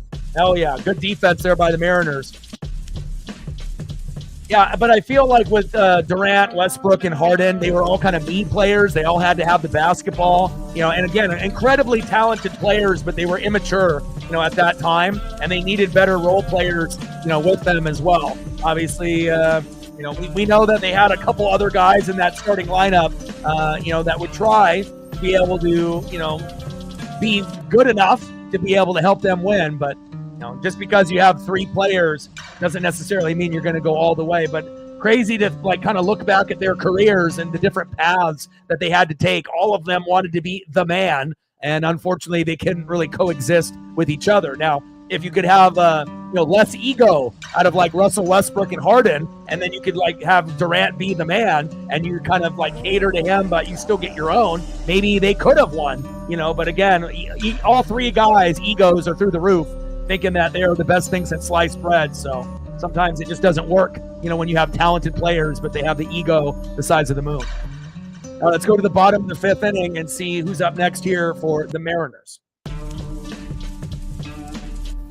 Next up for the Mariners, 0 for 2 with a K, DHing Jorge Polanco. Let's go, Polo. We need you, baby. Batting second, 0 for 1 with a base on ball, left fielder Randy Arozarena. And batting third, 1 for 2 with a run, RBI, first baseman, back at it, Rowdy Tellez, the guy that got us going. And again, if there was any time that we needed something big, it was on that last inning, and he delivered. Let's go, Rowdy.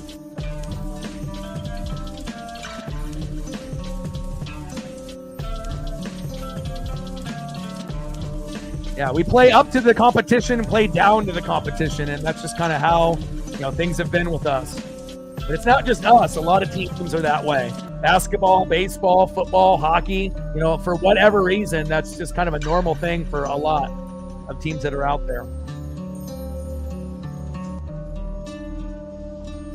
A great double play there.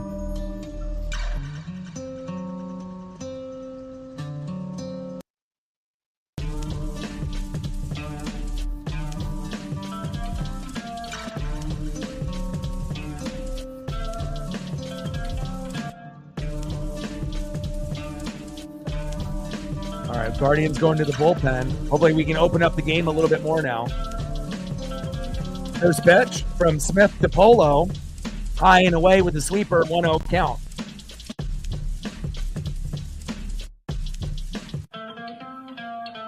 One-0 pitch, fouled off high and away.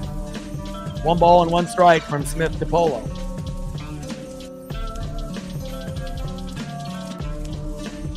One pitch, low and away with the splitter, 89 miles an hour by Smith. 2 balls and 1 strike to Jorge Polanco. There's another SGA there for you from the finals. 2-1 pitch in play, and Polo flies out to center. Lane Thomas is there and company, 1 away. Down goes Polo. Next up for the Mariners, 0 for 1 with a base on ball, left fielder Randy Arozarena. And hopefully we can get Randy with a single or a double. You know, he's a very streaky hitter. But again, hopefully we can see the best version of him here today. Judah in the building, what's good?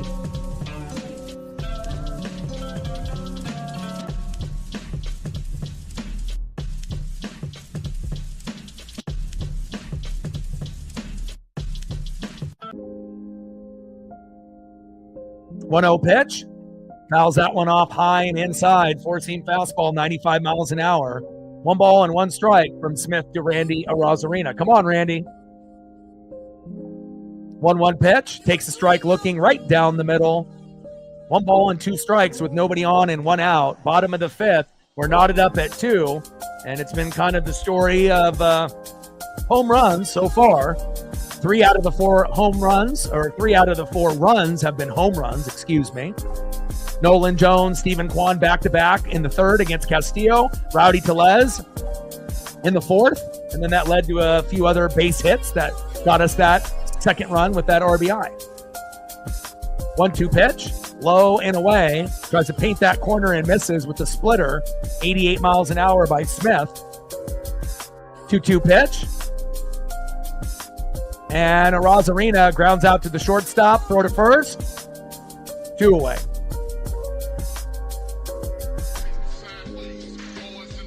Next up for the Mariners, 1 for 2 with a solo jack. First baseman, Rowdy Tellez. Let's go, Rowdy. Do it again. When's the best time to get a home run? After you just got one, baby. Let's go, Rowdy. It's going to be very difficult to do that, but if anyone could, it could be Rowdy. First pitch. Takes a strike looking on the line. 0-1 count. Plus, it's a different pitcher. It's not the same guy. So you never know. When you get different pitchers and different looks, you know, anything can happen.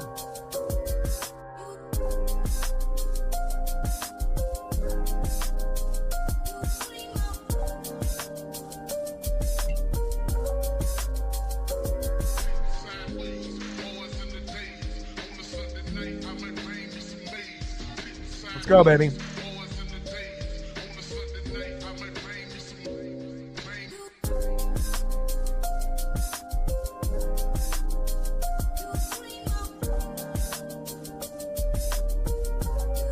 Oh, nice.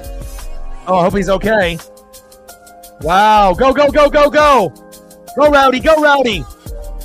And Rowdy with a double. Wow.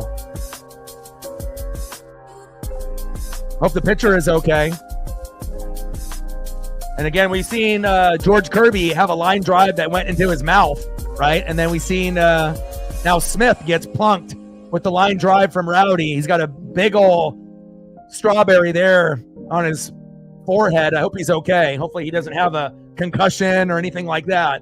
I mean, obviously, you know, Guardian fans want to win. Mariner fans want to win, you know, but we don't want anyone to get hurt. And again, line drive right on the forehead. And again, we've seen George Kirby get hit in the mouth. And again, anytime you get some exit velo, 90 to 110 right back at you, and you just don't have time to adjust, and that ricochets off his forehead, past the shortstop, into the outfield. Hard hit ball by Rowdy Tellez, but more importantly, let's hope that Smith is okay.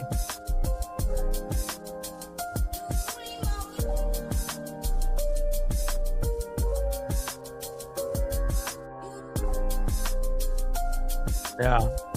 So maybe it hit the bill of the hat, and then it, you know, the force went into. That's much better than having it hit directly into your forehead. Otherwise, he probably would be on the ground, knocked out, or, you know, sitting there injured and whatnot. So lucky that bill was pulled down quite a bit as they're doing the replays there. And he has a pretty good reaction time. He tries to put his mitt up, and he gets it kind of towards the trajectory, but it gets towards the head there, and it left a mark, and he's going to stay in the game. So it looks like it hit the cap, not the forehead, and that left kind of the indentation of the redness. So hopefully he's okay. Next up is Dominic Canzone. First pitch from Smith to Canzone, fouled off, 0-1 count. Last thing that we want is injuries for either team. 0-1 pitch, low and away, misses the plate by 5 feet. 1 ball and 1 strike to Dominic Canzone. 1-1 pitch, low and away, splitter, 90 miles an hour by Smith. 2 balls and 1 strike with a runner at second, Rowdy Tellez, with 2 outs. We're knotted up at 2 in the bottom of the 5th.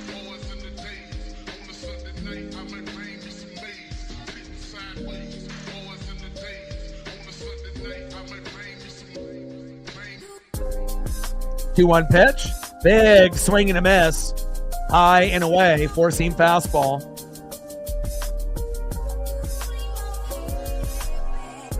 2-2 pitch, and got him. Down goes Dominic Canzone. Nice job by Smith to get out of that inning. Glad he was okay. And that's the end of the 5th inning in a great matchup here. We're knotted up at 2. All right, let's see who's up next here in the top of the 6th. Next up for the Guardians, 0 for 2 with 2 Ks, which is rare. Third baseman, Jose Ramirez. Batting second, the former Seattle Mariner. First baseman, 1 for 2 with a K, Carlos Santana. And batting third, 0 for 2 in the 5-hole, second baseman, Daniel Schneemann. Let's go Mariners.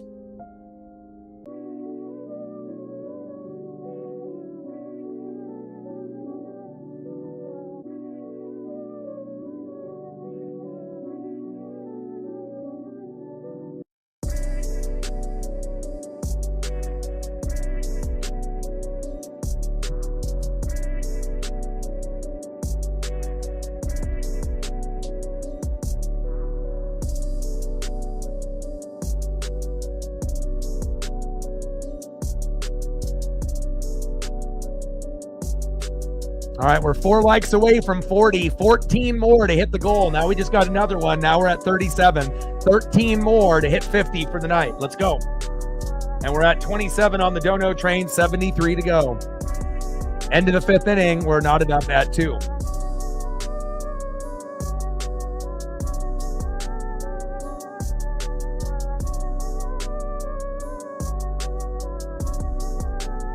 And Luis Castillo, 5 innings pitched, 3 hits, 2 earned runs, 2 walks, 6 Ks, 87 pitches, 61 strikes with an ERA of 3.33. So you would assume that this will be the last inning that we see Luis, and hopefully he completes it instead of getting roughed up for some home runs or RBIs where we have to bring in someone from the pen.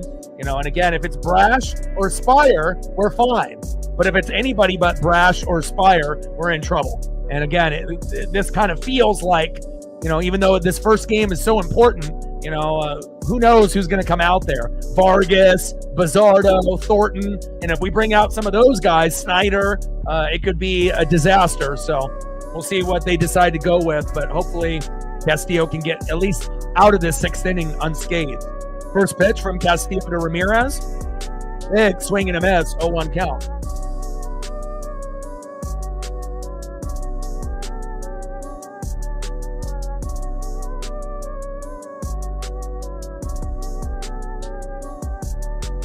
Oh-1 pitch, low and away. 1 ball and 1 strike from Castillo to Ramirez.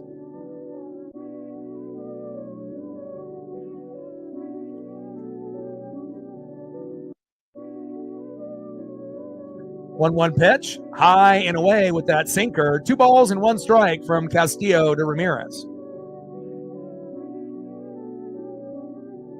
2-1 pitch. Low and at the knees with the slider, 83 miles an hour. 3 balls and 1 strike with nobody on and no outs. And 3-1 pitch, and that is a walk.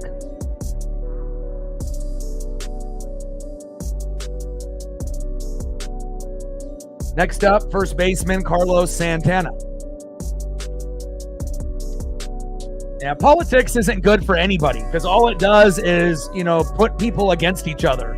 You know, there's already plenty of racism and sexism in the world that's never going away. You know, and again, all politics does is make people argue and choose sides, you know, instead of choosing what's right, you know, for the country. Facts. So, yeah, we'll never be talking about that here. First pitch from Castillo to Santana. Takes a strike swinging, 0-1 count. Stormbomb in the building. What's good?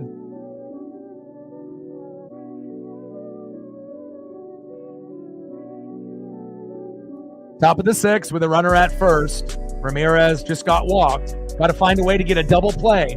A little slow dribbler right up to JP or Cole Young and throw to Rowdy to get two away to get us closer to getting out of the top of the sixth.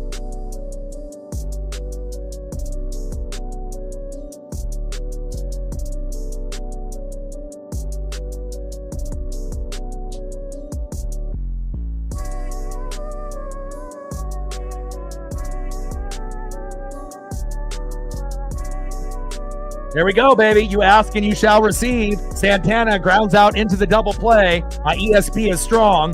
Ooh, two away. There we go. You ask and you shall receive, baby. Next up, second baseman Daniel Schneemann. First pitch, low and away with the changeup, 1-0 count. 1-0 pitch, takes a strike looking, paints the corner. 1 ball and 1 strike from Castillo to Schneemann. Come on, Luis. Finish strong, baby. Let's go. 1-1 pitch. Low and away with the changeup, 87 miles an hour to Schneemann. 2 balls and 1 strike with nobody on and 2 outs. We're knotted up at 2 here in the top of the 6th. 2-1 pitch. Fouled off, high and away. 2 balls and 2 strikes from Castillo to Schneemann.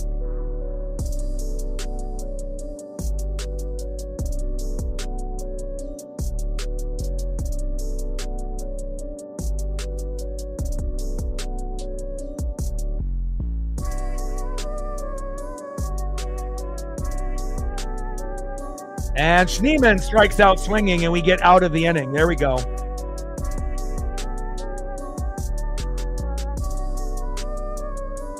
Yeah, and again, it's not all about, donos. Donos matter for anyone that's got a dream, including myself. But it's about the interaction. It's about the likes. It's about the views. It's about the subs. It's about the interaction, making people go from being fans to friends to family. And again, anyone that says that money doesn't matter in life is lying. Of course it matters, but money isn't the only thing that matters. Again, like with me, my pup is the most important thing in my entire life besides this channel. And again, I'm going to grind it out. And again, if you end up, grinding out on your dreams and you consistently put out good, content and you're consistent with it and you have passion and you're knowledgeable, eventually you're going to have your time. I've been doing this for 13 years, 9 years on YouTube. Next year will be 14 years of recording, 10 on YouTube next year. And I gave myself a 10-year goal when I first started, to get to a point where I felt I could make it full time. And I've already been full time for 3-4 years. So I'm already kind of ahead of schedule, but I still got a long ways to go. Even though I'm at over 20,000 subs, I want to get to 50, 100, and again, I plan on doing this for the rest of my life. So again, it's one of those things where, you want to be able to have the interactions. Is it great, when people support the channel? Of course, the highest honor that you can get from anybody, liking, sharing, subbing to the channel, those are all fantastic. But to take it one step further is anyone that donates to someone's dream, that's when you know that you're doing more than some of the others in the room. And I appreciate every single person that likes, subs, donates, comments, shares, anything positive to, take this channel to the next level. Bottom of the 6th, 2-2. Let's see who's up next here for the Mariners. Next up, 1-for-1 with a run and a base on ball, third baseman Ben Williamson. Batting second baseman in the 9-hole, Cole Young. And batting third, shortstop, J.P. Crawford. But one thing I do know is that I'm going to give you one of the best streams on YouTube overall. You're not going to see too many people that are going to, fully call a broadcast, do play-by-play, color, obviously produce the show all on the fly and give you something that you haven't seen anywhere else. So, and again, we'll make sure that we give credit where credit's due, not just the Mariners, but also the opponents that we play. No bias. Heron is in the game now for the Guardians. First pitch to Ben Williamson, low and at the knees with a curve, 1-0 count.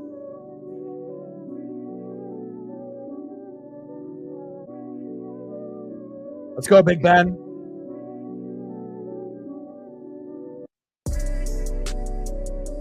One-0 pitch, takes a strike, looking right down the middle. 1 ball and 1 strike from Heron to Williamson. Let's go, Big Ben. And again, once we get good production out of Big Ben and Cole Young, that trickles over, to JP Crawford, Julio, and Cal. So hopefully these guys can find a way to get on base here in the 6th. 1-1 pitch, fouled off right down the middle. 1 ball and 2 strikes from Heron to Williamson. And we already know the, YouTube market is oversaturated for NFL. I'll still do NFL, but again, college football and MLB, those will be like niche markets that I can obviously work with, like the Ducks, as well as the Mariners. And again, we'll do a little bit of NHL and the Kraken and the Blazers, obviously while we're waiting for baseball to start in February and March, and again, a little bit of wrestling, as well for WWE, but we give you a little bit of everything on the channel, where most channels only focus on one thing. Down goes Ben Williamson, 1 away. Next up is Cole Young. We're at 40 likes, 10 more to go to hit the goal, and I know Captain in all day will get us there. First pitch to Cole Young, low and away, curveball, 1-0 count.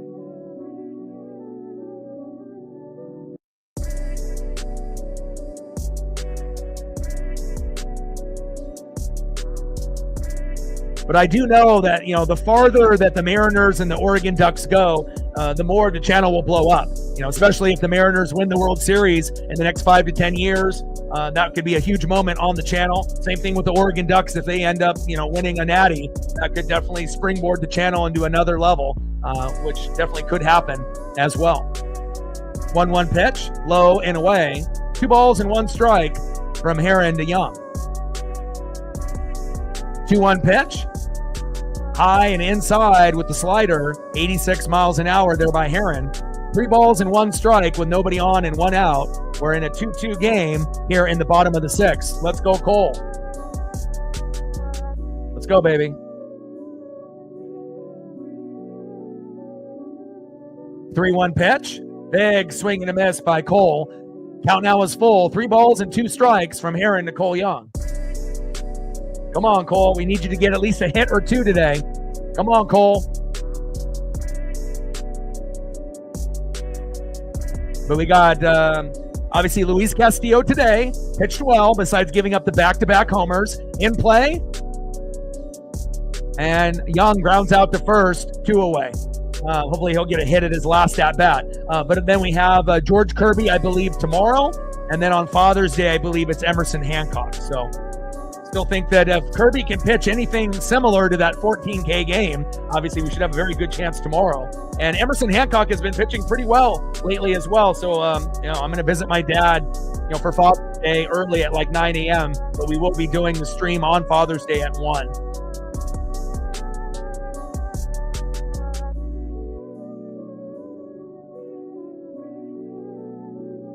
Next up is JP Crawford. First pitch, in play.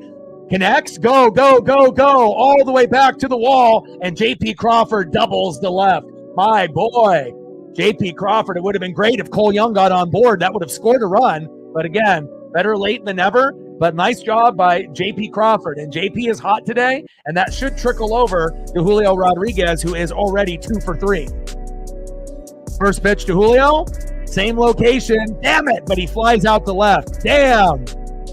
If Julio would have been just a little bit more patient instead of just trying to go for that first pitch, double or home run, we might have been able to bring JP home. And again, being an aggressive hitter, works when you're getting contact, but also it can go against you. When you get a little bit too overly aggressive and too eager, you should have worked the count right there instead of just trying to go for everything, moonshot on the first pitch, and you leave another guy stranded. I hate seeing someone like JP finally get a great hit, and then you just waste it 5 seconds later by swinging at a pitch that you probably should have just let go by you. Brutal. But at least the game is tied and we're at 2-2,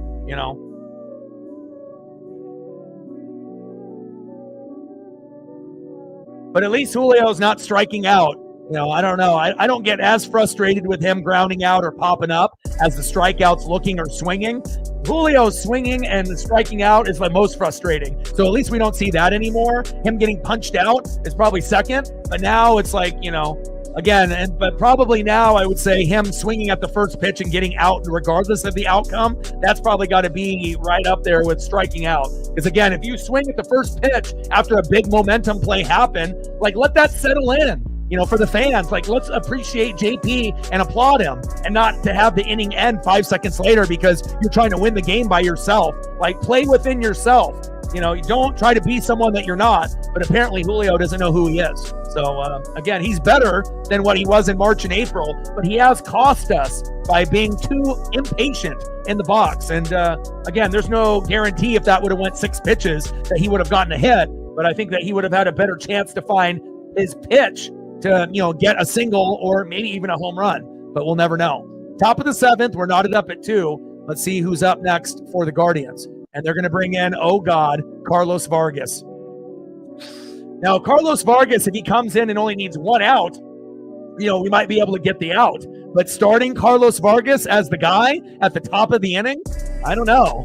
I'm very nervous here. And again, most of the time, Vargas is ass. So, he tries to pitch 95 to 100, but he can't hit the strike zone 90% of the time. He's all over the place. So unless the guys chase his shitty pitches, we're fucked here. So hopefully we can find a way to get, if he ends up giving up a walk or a single to that first batter, Lane Thomas, hopefully we can get a cheap double play to get 2 outs and then just find a way for him to punch out one guy or to get another cheap pop-up or ground out. But we'll see where it goes. Don't like Vargas at all, so we'll see where this goes here. First pitch from Vargas to Lane Thomas, high and away. Should have been called a strike, but called ball. Bad call by that ump. 1-0 count. Should have been 0-1.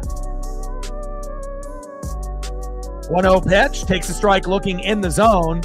1 ball and 1 strike. Should have been no balls and 2 strikes out of Vargas. This might be one of the first times I've seen Vargas hit the strike zone in his first 2 pitches. Unfortunately, the ump doesn't give him the call. 1-1 pitch on the line. Could have been a strike. Called ball. This ump is terrible. 2 balls and 1 strike from Vargas to Lane Thomas. Come on.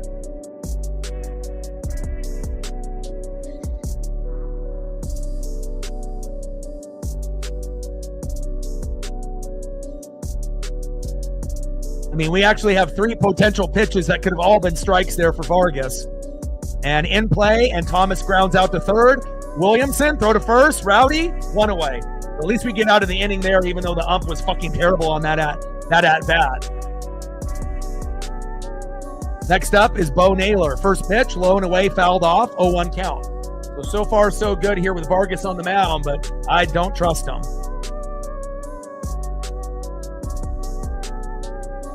Too early to say what the score is going to be, because again, we don't know what shitty pitchers are going to be coming in for both teams. And again, I assume Guardians bullpen is going to be better than the Mariners. If we have Brash and Spire, we're good. But again, we don't play those guys every day. Same thing with Munoz, our closer. So a lot of times we're stuck with shitty players like Vargas, Colin Snyder, Bizzardo, and when you have Trent Thornton, and when you have guys like that, you're more than likely to give up a run to 5 runs rather than to get out of the inning. And that's scary for us Mariner fans because we already have a hard time hitting. The last thing that we need is to have the game be blown, after our starting pitcher, did pretty good. He only gave up 2 home runs. And again, if you give up 3 runs or less, you should be able to win. And unfortunately for the Mariners, we don't win a lot of games where we score 1 to 3 runs. We have to get to 4 or 5 or more, and we've had a hard time doing that. 2-1 pitch. And Naylor, oh man, all the way to the wall. Naylor, Julio, no fly zone, 2 away. And then if that was in another universe, that would have probably homered. Thank God that we got out of that, 2 away. Next up, it's Gabriel Arias. 0 for 2 with a K, and we should be able to get him out. The key word is should, but we'll see. First pitch, high and inside, fouled off, 0-1 count.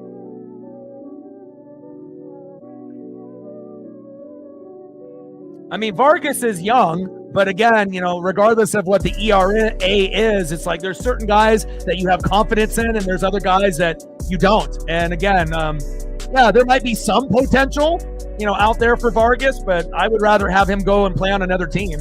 I don't like him at all. He's just too wild. It's like, you have no location. You just try to throw through the hitter. You just try to throw 95 to 98 and pray that it hits the zone or they chase. And I don't like that at all. And Vargas gets us out of the inning with a big strikeout swinging there by Gabby. And again, that version of Vargas was the good version. But for every one time that we see the good version of Vargas, how many bad do we see? Like 5. So again, this is not common for Carlos Vargas to do that well, to not even give up a run in an inning. But we'll take it, and we're thankful, and we're still in the game. I mean, it's much better than us being down fucking 6-2 now, and then the game's over. So at least now we have a little bit of faith that if the hitters can come alive, that we might be able to win this.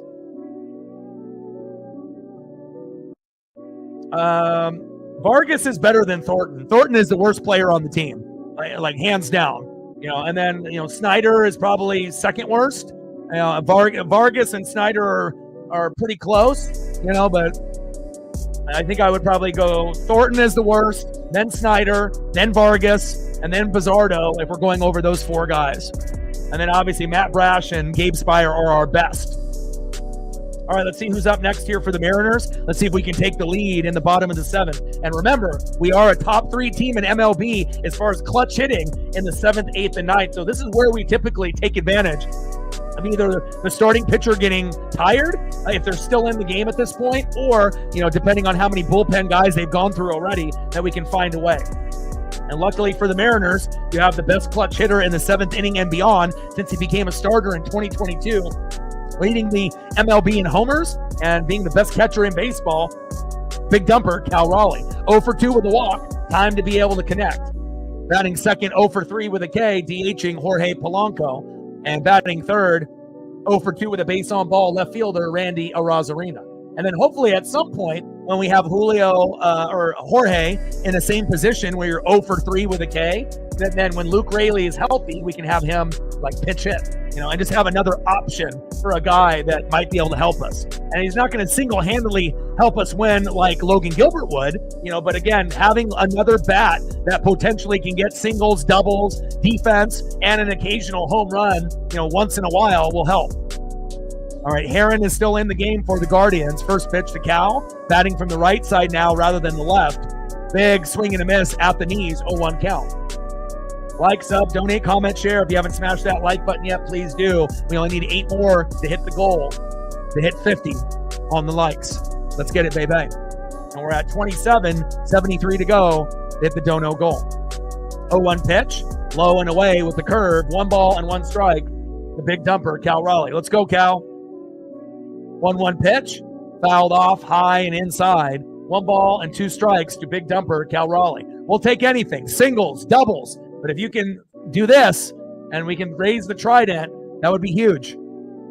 Obviously, when Cal homers, we would prefer it to be like a 3-run homer, to give us a little bit of insurance. But at this point in the game, we'll take anything. A walk, getting plunked, a single, a double, a homer, anything. Triples, not very likely for anybody on the Mariners, especially Cal, but you never know.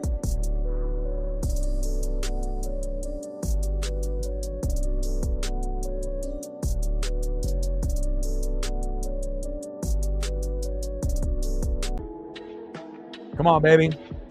Bottom of the 7th inning. We're knotted up at 2. Could definitely go either way.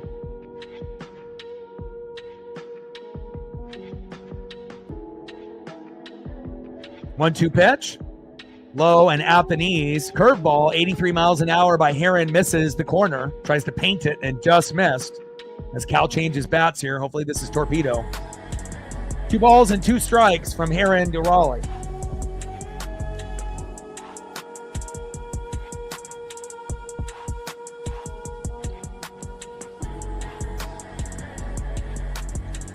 Come on, baby. 2-2 pitch, fouled off. Curveball right down the middle. 2 balls and 2 strikes from Heron to Raleigh. Come on, big dumper. This would be big. I'm still shocked that Vargas didn't give up a run in that last, that last opportunity in the top of the 7th. Like 1 out of every 5 times Vargas goes in, he plays like that. So don't assume that that's going to be what you're going to get every time Vargas is out there. 2-2 pitch, low and at the knees. Count now is full. 3 balls, 2 strikes, nobody on and no outs. Herring on the mound, big dumper in the box. Let's go, Cal.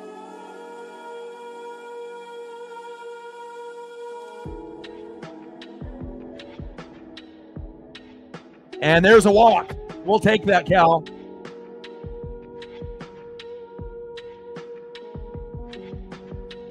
Nice job by Cal Raleigh there. Next up, DHing Jorge Polanco.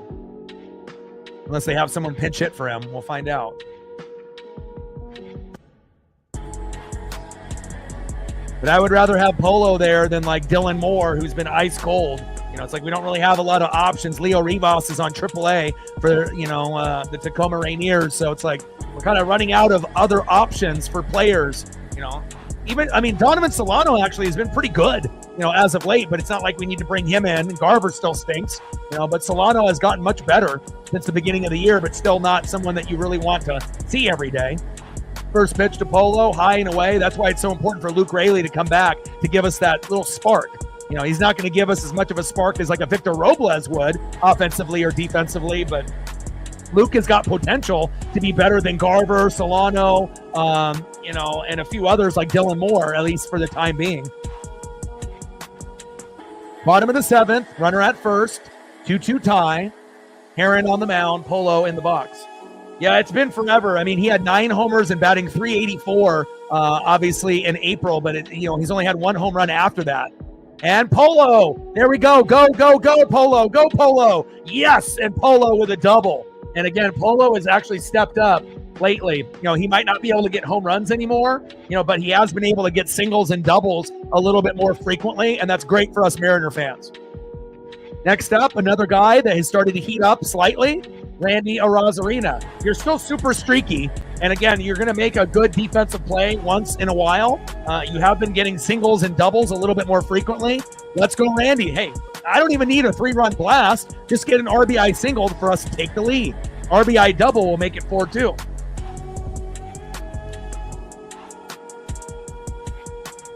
Come on, Randy.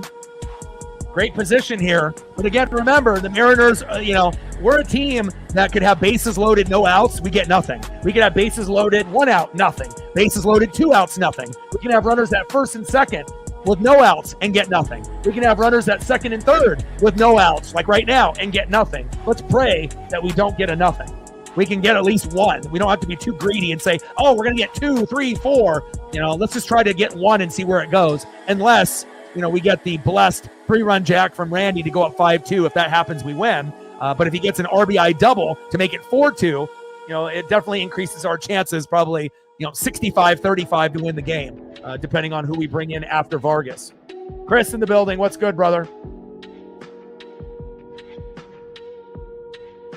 Yeah, Randy hitting a homer would be great. I think more than likely, it'd be a single or a double or, the unfortunate strikeout looking or swinging. But hopefully Randy can kind of channel, what his, at his stance and his at-bat approach was, in those couple last series where he started to get a little bit better at reading, what the pitchers were pitching to him.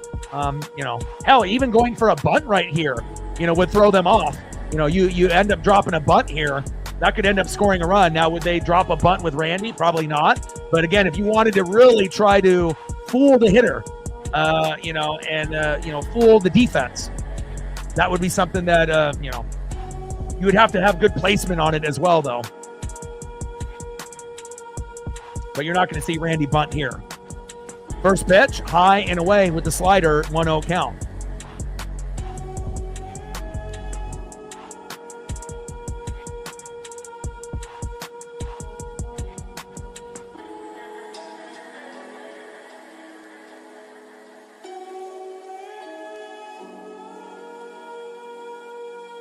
I hear you, Anna. Let's go, baby. Time for a rally. We're not down, but it doesn't matter. We can have them come out when we're ahead or when we're tied. Let's bring that electricity, baby. If there's any team that needs a win streak to happen, it's the Seattle Mariners. Out of any team in baseball, especially on how hot we were early on. And I can't wait for Luke Raley and Logan Gilbert to come back to the team. Here we go. Randy. Yes. Nice single there. Boom. Cal Raleigh scores. Polo to third. 3-2 Mariners. Yeah, baby. And Anna, we have her to credit for. We bring the Mariner Moose out, and what happens? 5 seconds later, a base knock. Yes. That's all on Anna right there. Great job. Nice job by Randy. Great job, Randy. That's what we want from guys like Randy and Polo. Right? We weren't getting that for a while. Next up is Rowdy Tellez. Already has a homer in the game. Now we got runners on the corners at first and third and no outs. And again, it would be amazing if he had a 3-run jack right here and we go up 6-2, but we don't need to be greedy. Even him getting an RBI single to make it 4-2 with no outs with runners at first and second would be amazing. 0-1 pitch, low and at the knees. Gaddis on the mound with a 1-ball, 1-strike count with a 3-2 Mariner lead. Trident's up. Here we go. We like this, baby.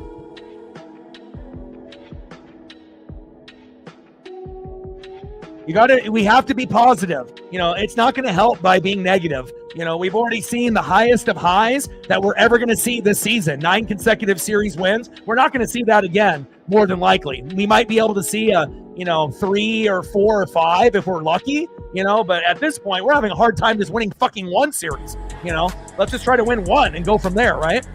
But we got to be positive. And Arazarena steals second. Here we go, baby. Lauren in the building. What's good?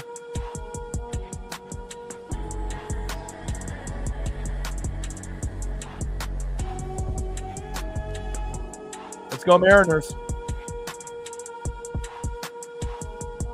In play on the 2-1 pitch, and Tellez grounds out to second, 1 away.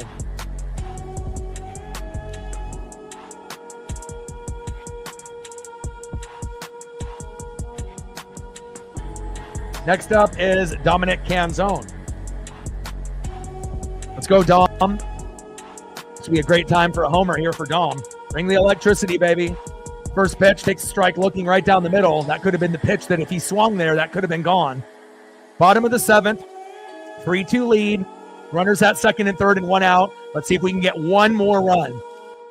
Anything above 1 would just be icing on the cake. If we can get 2 or 3 or 4, but we got 1 run. Let's see if we can just get one more, an RBI single, before something terrible happens like a double play. 0-1 pitch, fouled off, low and away, behind in the count 0-2 from Gaddis to Canzone. And again, if we can find a way to win this game, we should have a good chance on winning the series, 2 out of 3.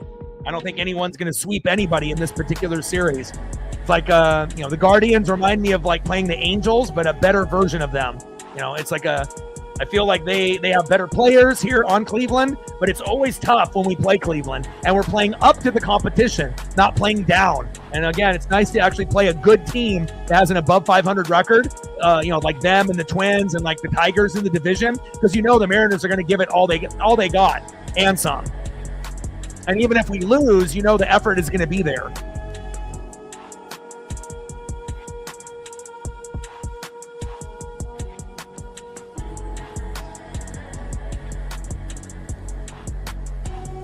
Bottom of the 7th, 3-2 Mariner lead. Runners at second and third. Gaddis on the mound. Canzone in the box. Let's go, Dom. There it is, baby. There it is. Nice single. Go, go, go. Canzone single to right. Polo scores. Randy scores. 5-2 Mariners. Boom.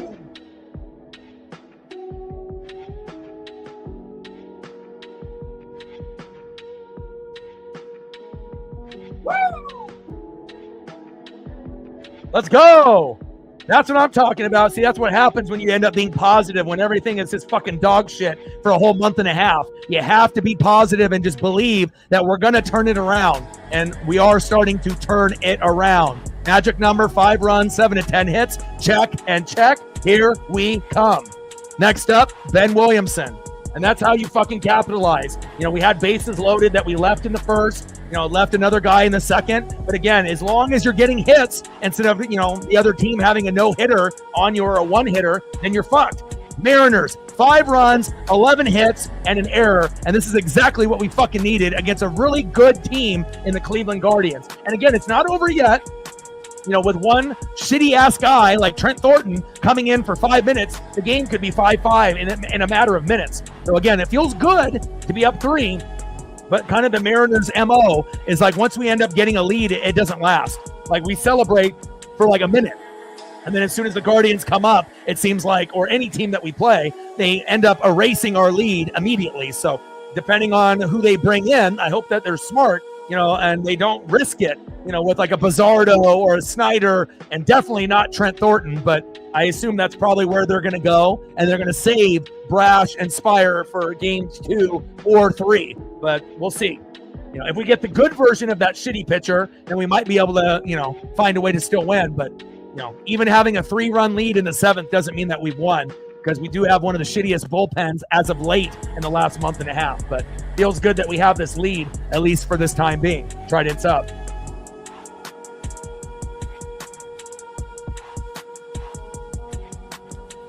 Yeah, Taveras is already in AAA, so he already took the spot. Taveras is not coming back to the team. So again, and then we're going to have Luke Raley, who can play first base, right field, and DH also. So again, that's going to be another guy that we can have in there. But if Dom keeps playing like this, he's going to keep that spot for right field. And Victor Robles may or may not come back this year. And again, we just need consistency in right field. And Leote won us a couple games early on, like when we played the White Sox a long time ago, right? But again, he kind of flatlined and really didn't do a whole lot for a while. But everyone on the Mariners really wasn't doing anything. But Dom has been good, and I assume Dom will be the guy. And Williamson singles to left. Canzone to second, and it shows you, once you have one guy that's hot, that Uncle Mo and that momentum trickles from one guy to the next. Polo, Randy, Rowdy, Dom, now Ben, and now we have Cole Young in a great opportunity to be able to see if he can get another RBI here. Nice job by Big Ben, singling to left, Canzone to second. And plus, Dom was on our team, obviously in years past, and I think he is more of a fan favorite, than someone like a Leote that we got from the Rangers. It's always nice to be able to have guys that are our guys, in the farm, and then we call them up and whatnot, or a part of our organization. And, it also gives us another left-handed bat that we need. First pitch from Allard to Young, low and away, 1-0 count.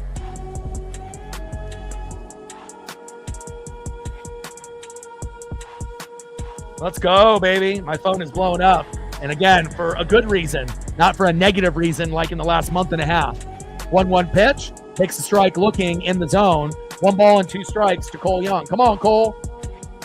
And I could have put Julio or Cal on the opening thumb, but I wanted to be able to showcase some of our role players. It was either going to be Cole Young or maybe J.P. Crawford. And I decided to go with Cole. Pretty cool image. And again, we just want to be able to find something out of our role players. And let's see if Cole can get a hit here in his 4th at-bat. Come on, Cole. And I'm really looking forward to Harry Ford getting the call up. Harry's been electric in AAA for the Tacoma Rainiers. We could always use another bat. Come on, Cole. Bottom of the 7th, 5-2 Mariners. Runners at first and second with 1 out. And they're going from pitcher to pitcher to pitcher. And here we go. I put him on the thumb, and he fucking delivers. Woo! There we go. Cole Young doubles to left. Canzone scores. Williamson to third. 6-2 Mariners. Woo!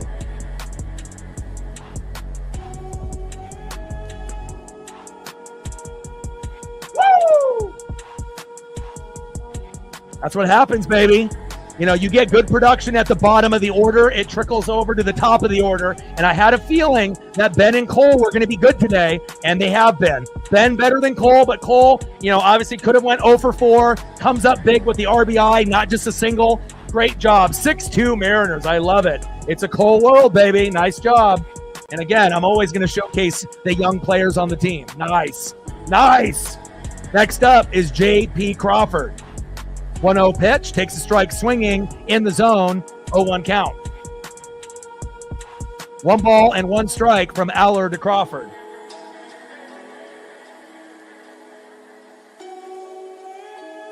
Cole, baby. 1-1 pitch, high and away, 2 balls and 1 strike from Allard to Crawford.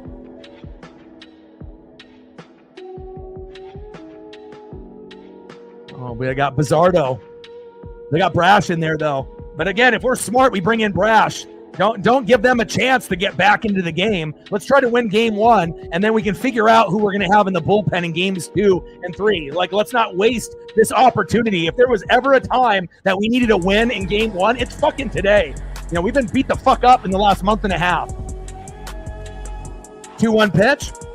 Big swing and a miss by J.P. Crawford. 2 balls and 2 strikes with runners at second and third and 1 out. Allard on the mound, Crawford in the box. J.P. in play and pops out to third, 2 away. Next up for the Mariners, having a good day, 2 for 4, center fielder Julio Rodriguez. And could this be the exclamation point that we need? Julio ends up hitting a 3-run blast to get us to 9-2. Let's go, J-Rod. And we need to bring these grays back. Like, we can eliminate these Northwest greens. We're not good in them. We haven't won a game all year. Bring back the grays. I prefer the grays. We can keep the City Connects that are better than the Northwest greens. White, cream, right? Get rid of the Northwest green for the gray, blue, and then obviously do the City Connects that they're wearing today. 1-0 pitch. Fouled off right down the middle. 1 ball and 1 strike to Julio Rodriguez. And obviously there's no pressure here. We're already up. And I feel like when you have the lead and there's not as much pressure, then Julio will play better. It's like when those, at-bats where we need Julio, in the 9th with runners at, second and third and, 2 outs, and it's like pressure is on, he kind of chokes. But when you get in a situation like this where it's a little bit more free and you're playing with house money, this could end up being something special, or we could end up getting another Julio out. And Julio popped up, and damn it. And there it is. Flies out to right. But again, the damage was done by all of the others, which Julio was able to extend that inning a little bit further. But again, nice inning by the Seattle Mariners. End of the 7th, 6-2 Seattle. That's one of the best innings we've had in a long fucking time. Nice job. Do a quick recap in the matchup here. So obviously in the beginning of the game, in the top of the 3rd, Nolan Jones homered, 401 feet, and that ended up giving them the 1-0 lead. Next batter, Stephen Kwan on Luis Castillo homers again. Back-to-back homers give them a 2-0 lead. Then later in the matchup, Rowdy Tellez, we got to a point in the 4th where okay, we're down 2. We need a homer. Rowdy Tellez delivers, 399 feet to right, 2-1 Cleveland. Then J.P. Crawford, later in the inning, in the bottom of the 4th, single to left, Williamson scored, and then we ended up tying up 2-2. And then we had a magical inning right there, and we've been waiting on that kind of inning for a long time. Bottom of the 7th, Randy Arozarena singles to left, Raleigh scores, Polo to third, 3-2 Mariners. Then Dominic Canzone, who has stepped up majorly for Leody Taveras in right. He should be the everyday right fielder now. Singles to right, Polo scores, Arozarena scores, 2-run RBI, single there by Dominic Canzone, 5-2 Seattle. And then right there at the very end, Cole Young 0 for 3, but he wasn't going to go 0 for 4. He would not be denied. Doubled the left. Canzone scores. Williamson to third. 6-2 Mariners. Trident's up. It's a cold world, baby. Let's go. Nice job, baby. Top of the 8th inning, 6-2 Seattle. And they're bringing in Brash. Thank God. I messaged Dan Wilson. I'm like, don't be dumb. Don't be bringing in Pizzardo. You go with our best motherfucking guy that we have. Don't fucking take chances. What are you trying to do? Be friends with everyone? We don't need fucking Trent Thornton. We don't need Colin Snyder. What we need is our best guy out there, Brash or Spire. And great to be able to see the manager actually fucking managing. Here we go. And Matt Brash has been really the only bullpen pitcher on the Mariners that hasn't fucked up this year at all. Not even once. Spire has fucked up a couple times, but more times than not, he's been money, and he's our second best. Trustworthy. There was a point where Gabe wasn't, but again, now Gabe is, and Brash is by far the best that we got.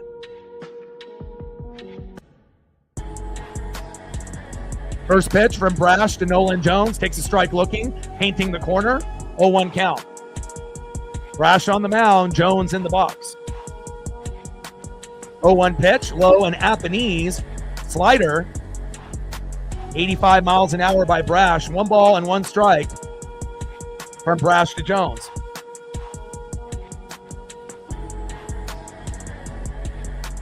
Let's get to the goal, baby.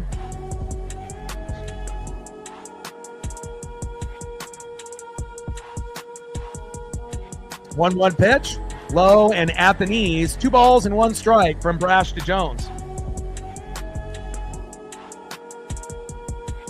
It's crazy, man. Like, doing games on the daily, for the Mariners, I pretty much do every one, and it feels like it's been like ages since we've had a game like this. It feels like we haven't had a game like this in over a month and a half. And I'm really thankful that we're able to play up to the competition. Maybe we need to schedule like good teams on the schedule. Try to stay away from the teams that are mid or bad, because those are the teams that we struggle with. 2-2 pitch, high and away, fouled off. 4-seam fastball, 97 miles an hour by Brash. 2 balls and 2 strikes in the top of the 8th with a Mariner 4-run lead. Let's go.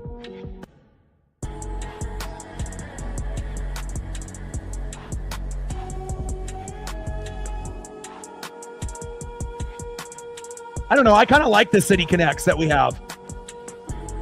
In play on the 2-2 pitch, and Jones lines out first, 1 away. But again, if we were going to take a jersey away, it would be the Northwest green and bring back the grays.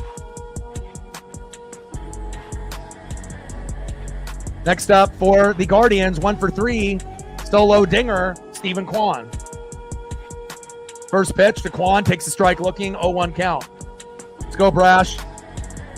Let's go, Moose. Let's get it done, baby. Bring that electricity.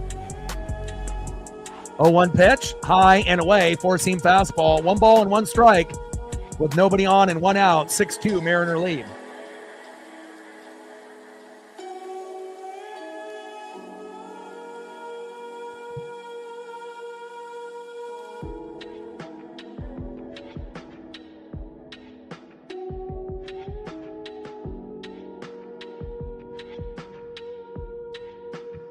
Let's go, M's.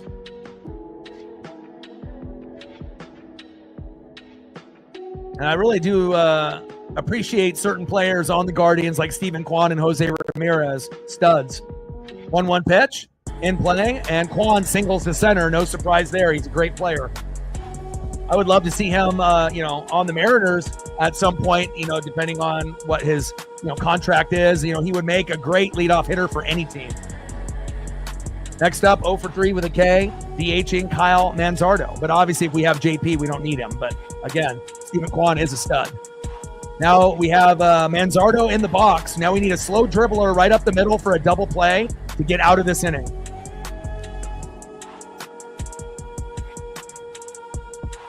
One 0 pitch, low and at the knees. 2 balls and no strikes from Brash to Manzardo. Monkey Kung Fu in the building. What's good? Yeah. Also, if we ended up doing a jersey with pinstripes, not to say that we have to try to be like the Yankees or whatnot, but if there was some kind of, idea of trying to do a concept with pinstripes, on one of our jerseys, that would be kind of interesting. I don't really know what color would look best with the pinstripes, whether that would be white or gray or blue, Northwest green, City Connect blue. I'm not really sure which one it would be, but it's something I've been thinking about. 2-0 pitch, and Manzardo flies out to left, 2 away. Yeah, but yellow isn't really our color, though. Like yellow as a primary color, with blue. I mean, we're not a yellow team. We're not the Padres or anything like that. Like for a team like that, that would make sense. But I don't know. That would look weird. We're not the Savannah Bananas. I see what you're saying, but we're not, yellow is, definitely the secondary, color. We're not really primary yellow. I don't know how that would look.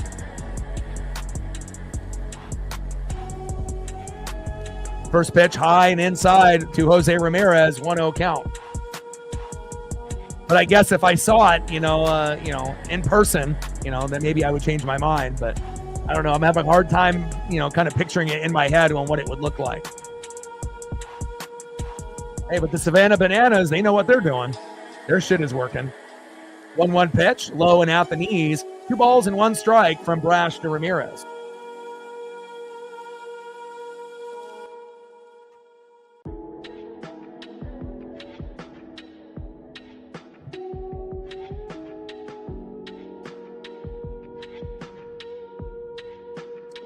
2-1 pitch, fouled off right down the middle. 2 balls and 2 strikes from Brash to Ramirez. All right, looks like, did we get to 50?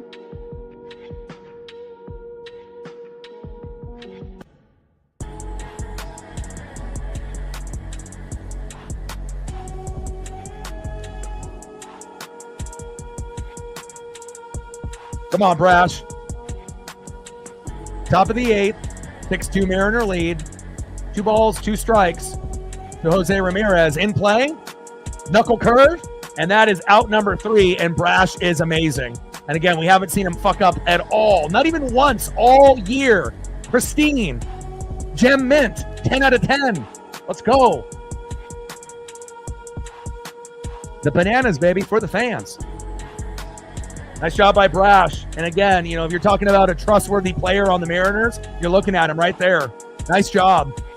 I wouldn't mind if Brash came back out there for the 9th if they're not going to use Munoz. I would rather have him pitch 2 innings than anybody else. Next up for the Mariners, let's see if we can get some more insurance. 0 for 2 with a run and 2 walks. Big dumper, Cal Raleigh. Could this be the inning where he goes yard? We'll find out. Batting second, 1 for 4 with a run and a K. DHing Jorge Polanco. Let's go, Polo. You haven't hit home runs since April when you batted .384 and had 9. But again, you've been getting singles quite often, and we appreciate that. And batting third, 1 for 3 with a run, RBI, and a walk. Another guy that's been streaky, that was pretty bad for a long time, like Polo, but has slowly turned it around. Randy Arozarena. Let's go.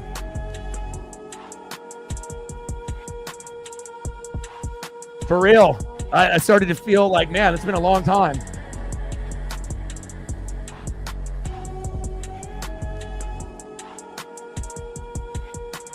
I mean, even though we were getting 1 win out of like 3, you know, and we were obviously getting swept pretty often as well, but it just felt like, we were definitely, losing a hell of a lot more than we were winning, and we're at 50. Let's see if we can get to 60 likes before the stream ends. We're at 51, 9 more to go. And we're at, 23 on the Dono train, 73 to go.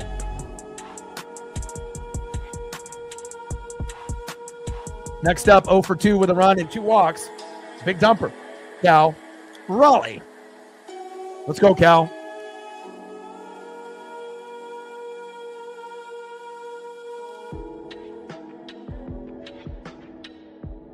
Yeah, not only is it nice that we're fucking finally winning against a good team, right? First pitch in play and fouled out to the catcher. That was fast. 1 away.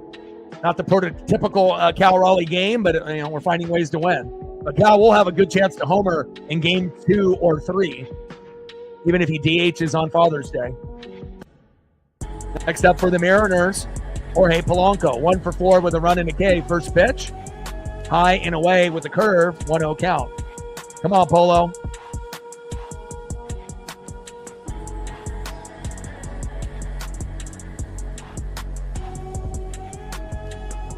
One-0 pitch. Takes a strike looking right down the middle. 1 ball and 1 strike from Allard DePolo. 1-1 pitch. Takes a strike looking high and away with a cutter. 1 ball and 2 strikes from Allard DePolo.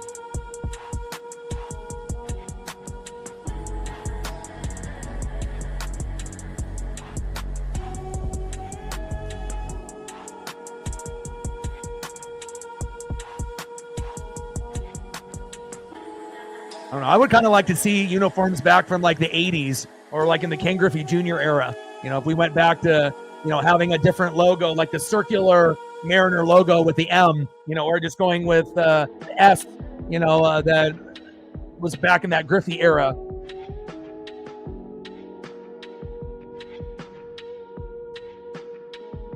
Pitch fouled off. 2 balls and 2 strikes from Allard DePolo. Yeah, but it's good that, if Cal kind of has an off game and we're still able to win, that's obviously a good sign for some of the other players stepping up finally. You can't just be Cal Raleigh every game. For a while it was JP, Julio, Cal, and Miles Mastroboni. And Polo, back. See ya! Jorge Polanco ends the drought. He decides to get on the board. Solo dinger, 368 feet. Let's fucking go. Let's go. Hell yeah. Trident's up. Way to bring that electricity, baby. 7-2 Mariners.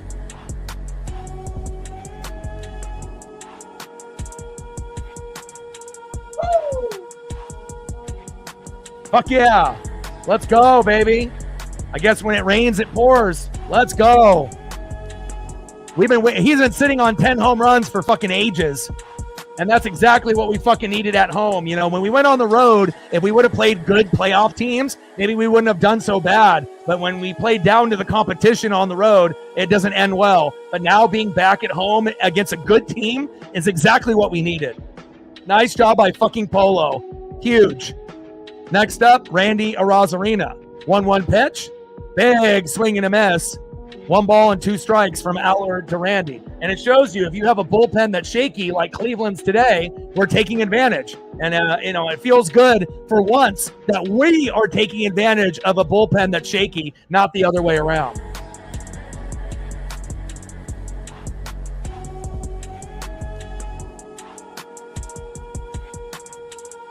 Man, I'm excited. It's been a minute.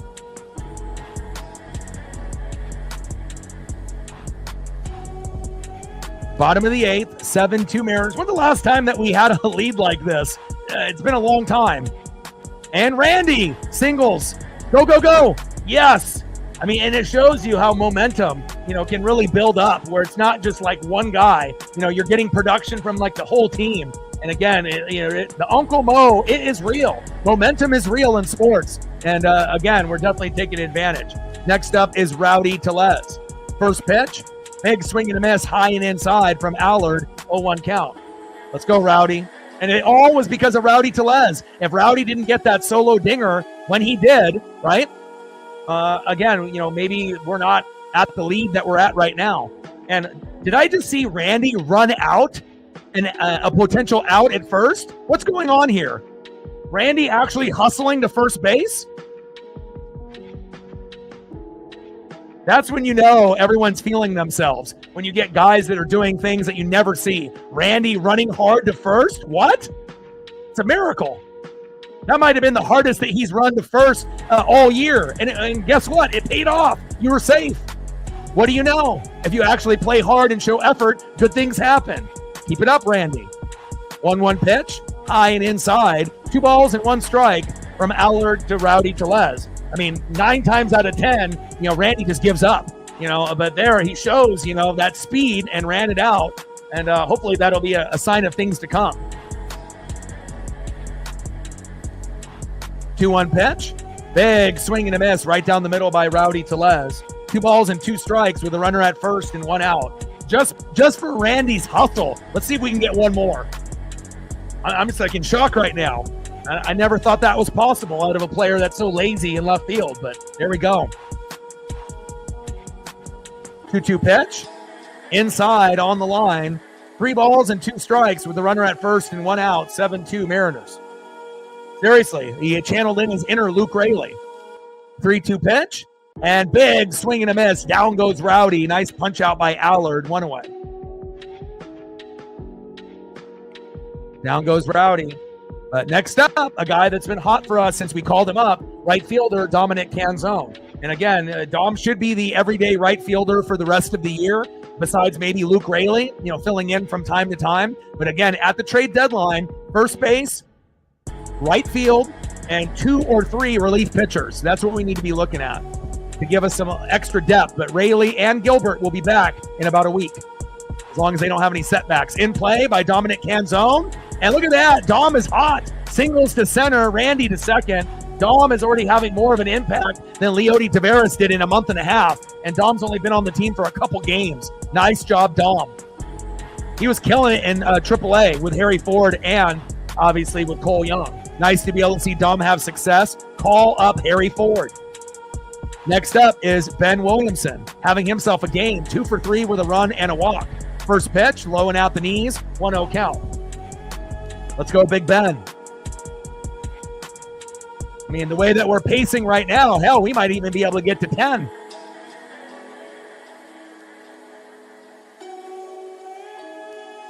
$16 hits for the Mariners tonight. Is that good?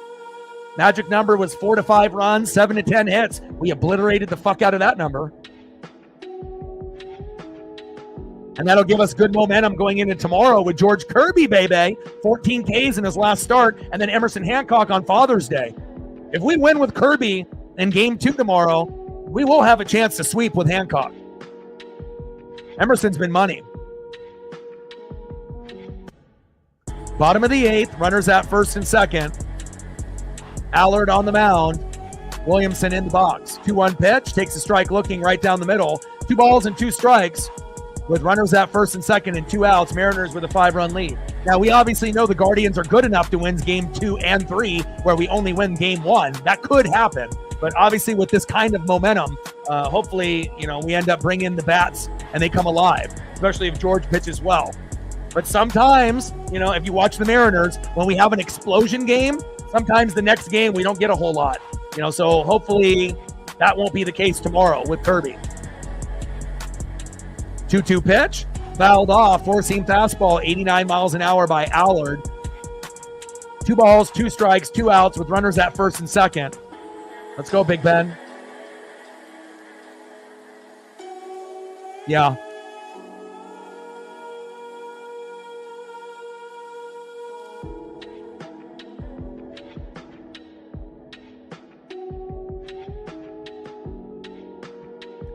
In play, and Williamson grounds out to second, and that's the end of the 8th inning. But just a simple fact that we're at 7, and they should bring Munoz out to close the door. Either Brash coming out again or Munoz. That's the option. Nothing else. I don't want to see any other player but Brash coming out for another inning or Munoz. Period.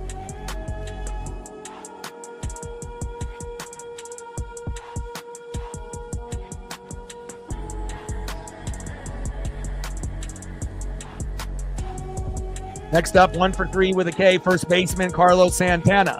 Batting second, 0 for 3 with a K, had a SportsCenter top 10 catch on defense earlier in the game, second baseman Daniel Schneemann. And batting third, 0 for 3 with a K, center fielder Lane Thomas. Let's go Mariners.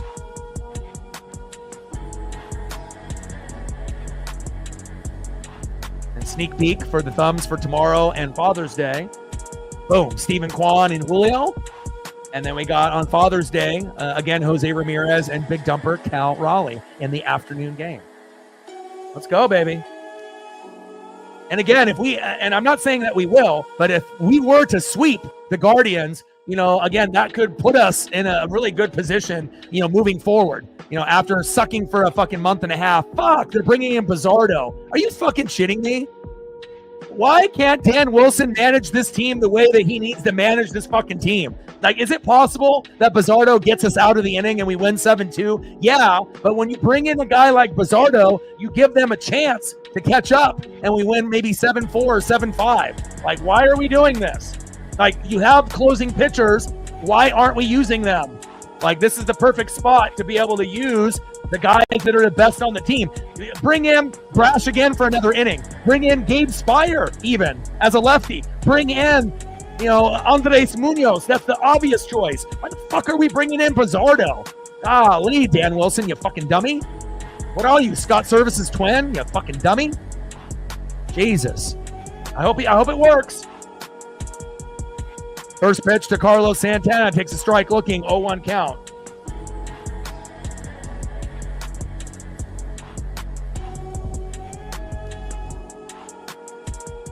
In play. And Santana popped out to third to Ben Williamson, 1 away. All right, don't make me regret putting up a photo of you, Bizzardo. Let's go. Let's go, baby. Get it done. City connects. Next up, second baseman Daniel Schneemann. And then we have Lane Thomas. So, based on the batting order, we could and should be able to get out of this inning. Bang, bang, bang. 1, 2, 3. Not to say that the 3 players suck. They don't. But in that part of the batting order, we've had some pretty good success up to this point. But again, it's Bizzardo. 0-1 pitch, low and at the knees. 1 ball and 1 strike from Bizzardo to Schneemann.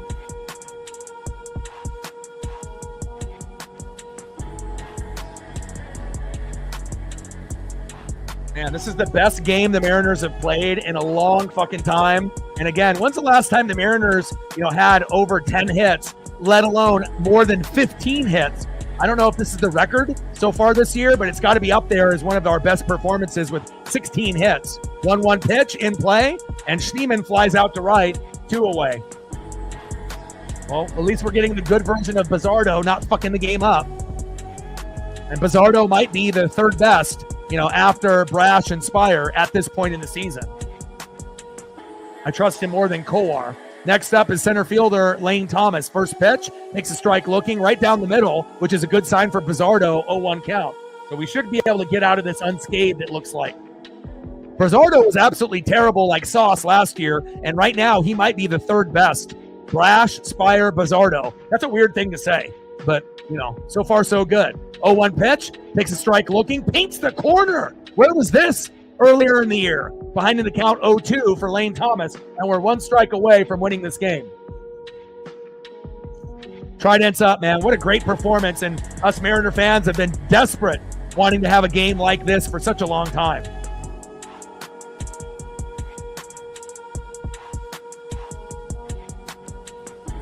I mean, if there was ever a team that needed a win at home, that's been getting their ass kicked for the last month and a half, it's fucking us. And I'm so happy that it happened here today. Let's get out of this. 1 more strike from Bizzardo. Let's go. 0-2 pitch, high and away. 4-seam fastball, 96 miles an hour by Bizzardo. 1 ball and 2 strikes with nobody on and 2 out. 7-2, Mariner lead. Let's get the fucking punch out here. Let's go, Bizzardo. Him and Cal are going to have a mound visit here. PitchCom fell out. He said, my PitchCom is broken, he says.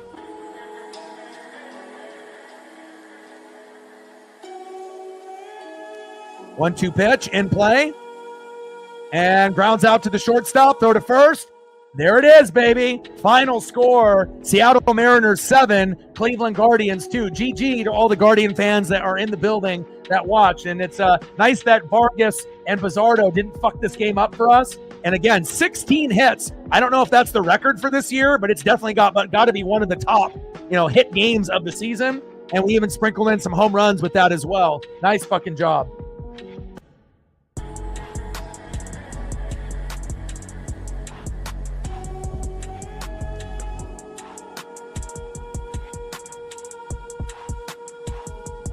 And when the Mariners win, what do? We fucking dance. Mariners win! Mariners win! Mariners win! Woo! This is a good sign for the Mariners. And again, we've been getting our ass kicked left and right, and again, to get to 500, we had 8 games above 500 is where we capped out. 9 consecutive series wins in a row, and then we felt like we lost every game for a month and a half, even though we didn't. It felt like it. And again, I respect the Guardians. I respect their fans. Shout out to all the people, obviously Zay and Jacob and Eric and a few others. You guys are going to have a very good chance to win tomorrow or win on Father's Day. But obviously for us Mariner fans, we're going to try to win as many as we possibly can. And I wish you guys the best of luck to overtake the Twins and catch up to the Tigers for that second spot and to be able to make the playoffs in a wild card, because it's not likely the Tigers fall off the face of the earth. But again, a very solid division with the Tigers, Guardians, and Twins. And we'll see what happens tomorrow. I'll be live tomorrow at 6:40 Pacific. George Kirby on the mound. And then obviously on Father's Day at 1:10 Pacific, I will be live. And that'll be Emerson Hancock on the mound. So I like our chances in these 3 games. And if there was a team that could ever use a 2 out of 3 series win or a sweep, it's us. We've been struggling mightily. And I love you guys, and I appreciate you guys very, very much. And this is the best win the Mariners have had in literally almost 2 months, it feels like. And it feels good. Sorry that it had to be the Guardians that had to have it happen to them. But again, we need to play good teams to play up to the competition, and it felt good. So we'll see what we get tomorrow. But again, final score, Seattle Mariners 7, Cleveland Guardians 2, and I will be live tomorrow, I believe at 6:40 Pacific. Same time, obviously, as previous matchups, here at home. But again, instead of 7:10 today, I believe 6:40 Pacific tomorrow. Love you guys, and I appreciate you guys very, very much. And I got one question for you. Who talk sports like us? Your boy Ryan, Northwest Sports Fanatics, Mariners 7, Guardians 2, Trident's up, and I'm out. Go M's. Trident's up, baby.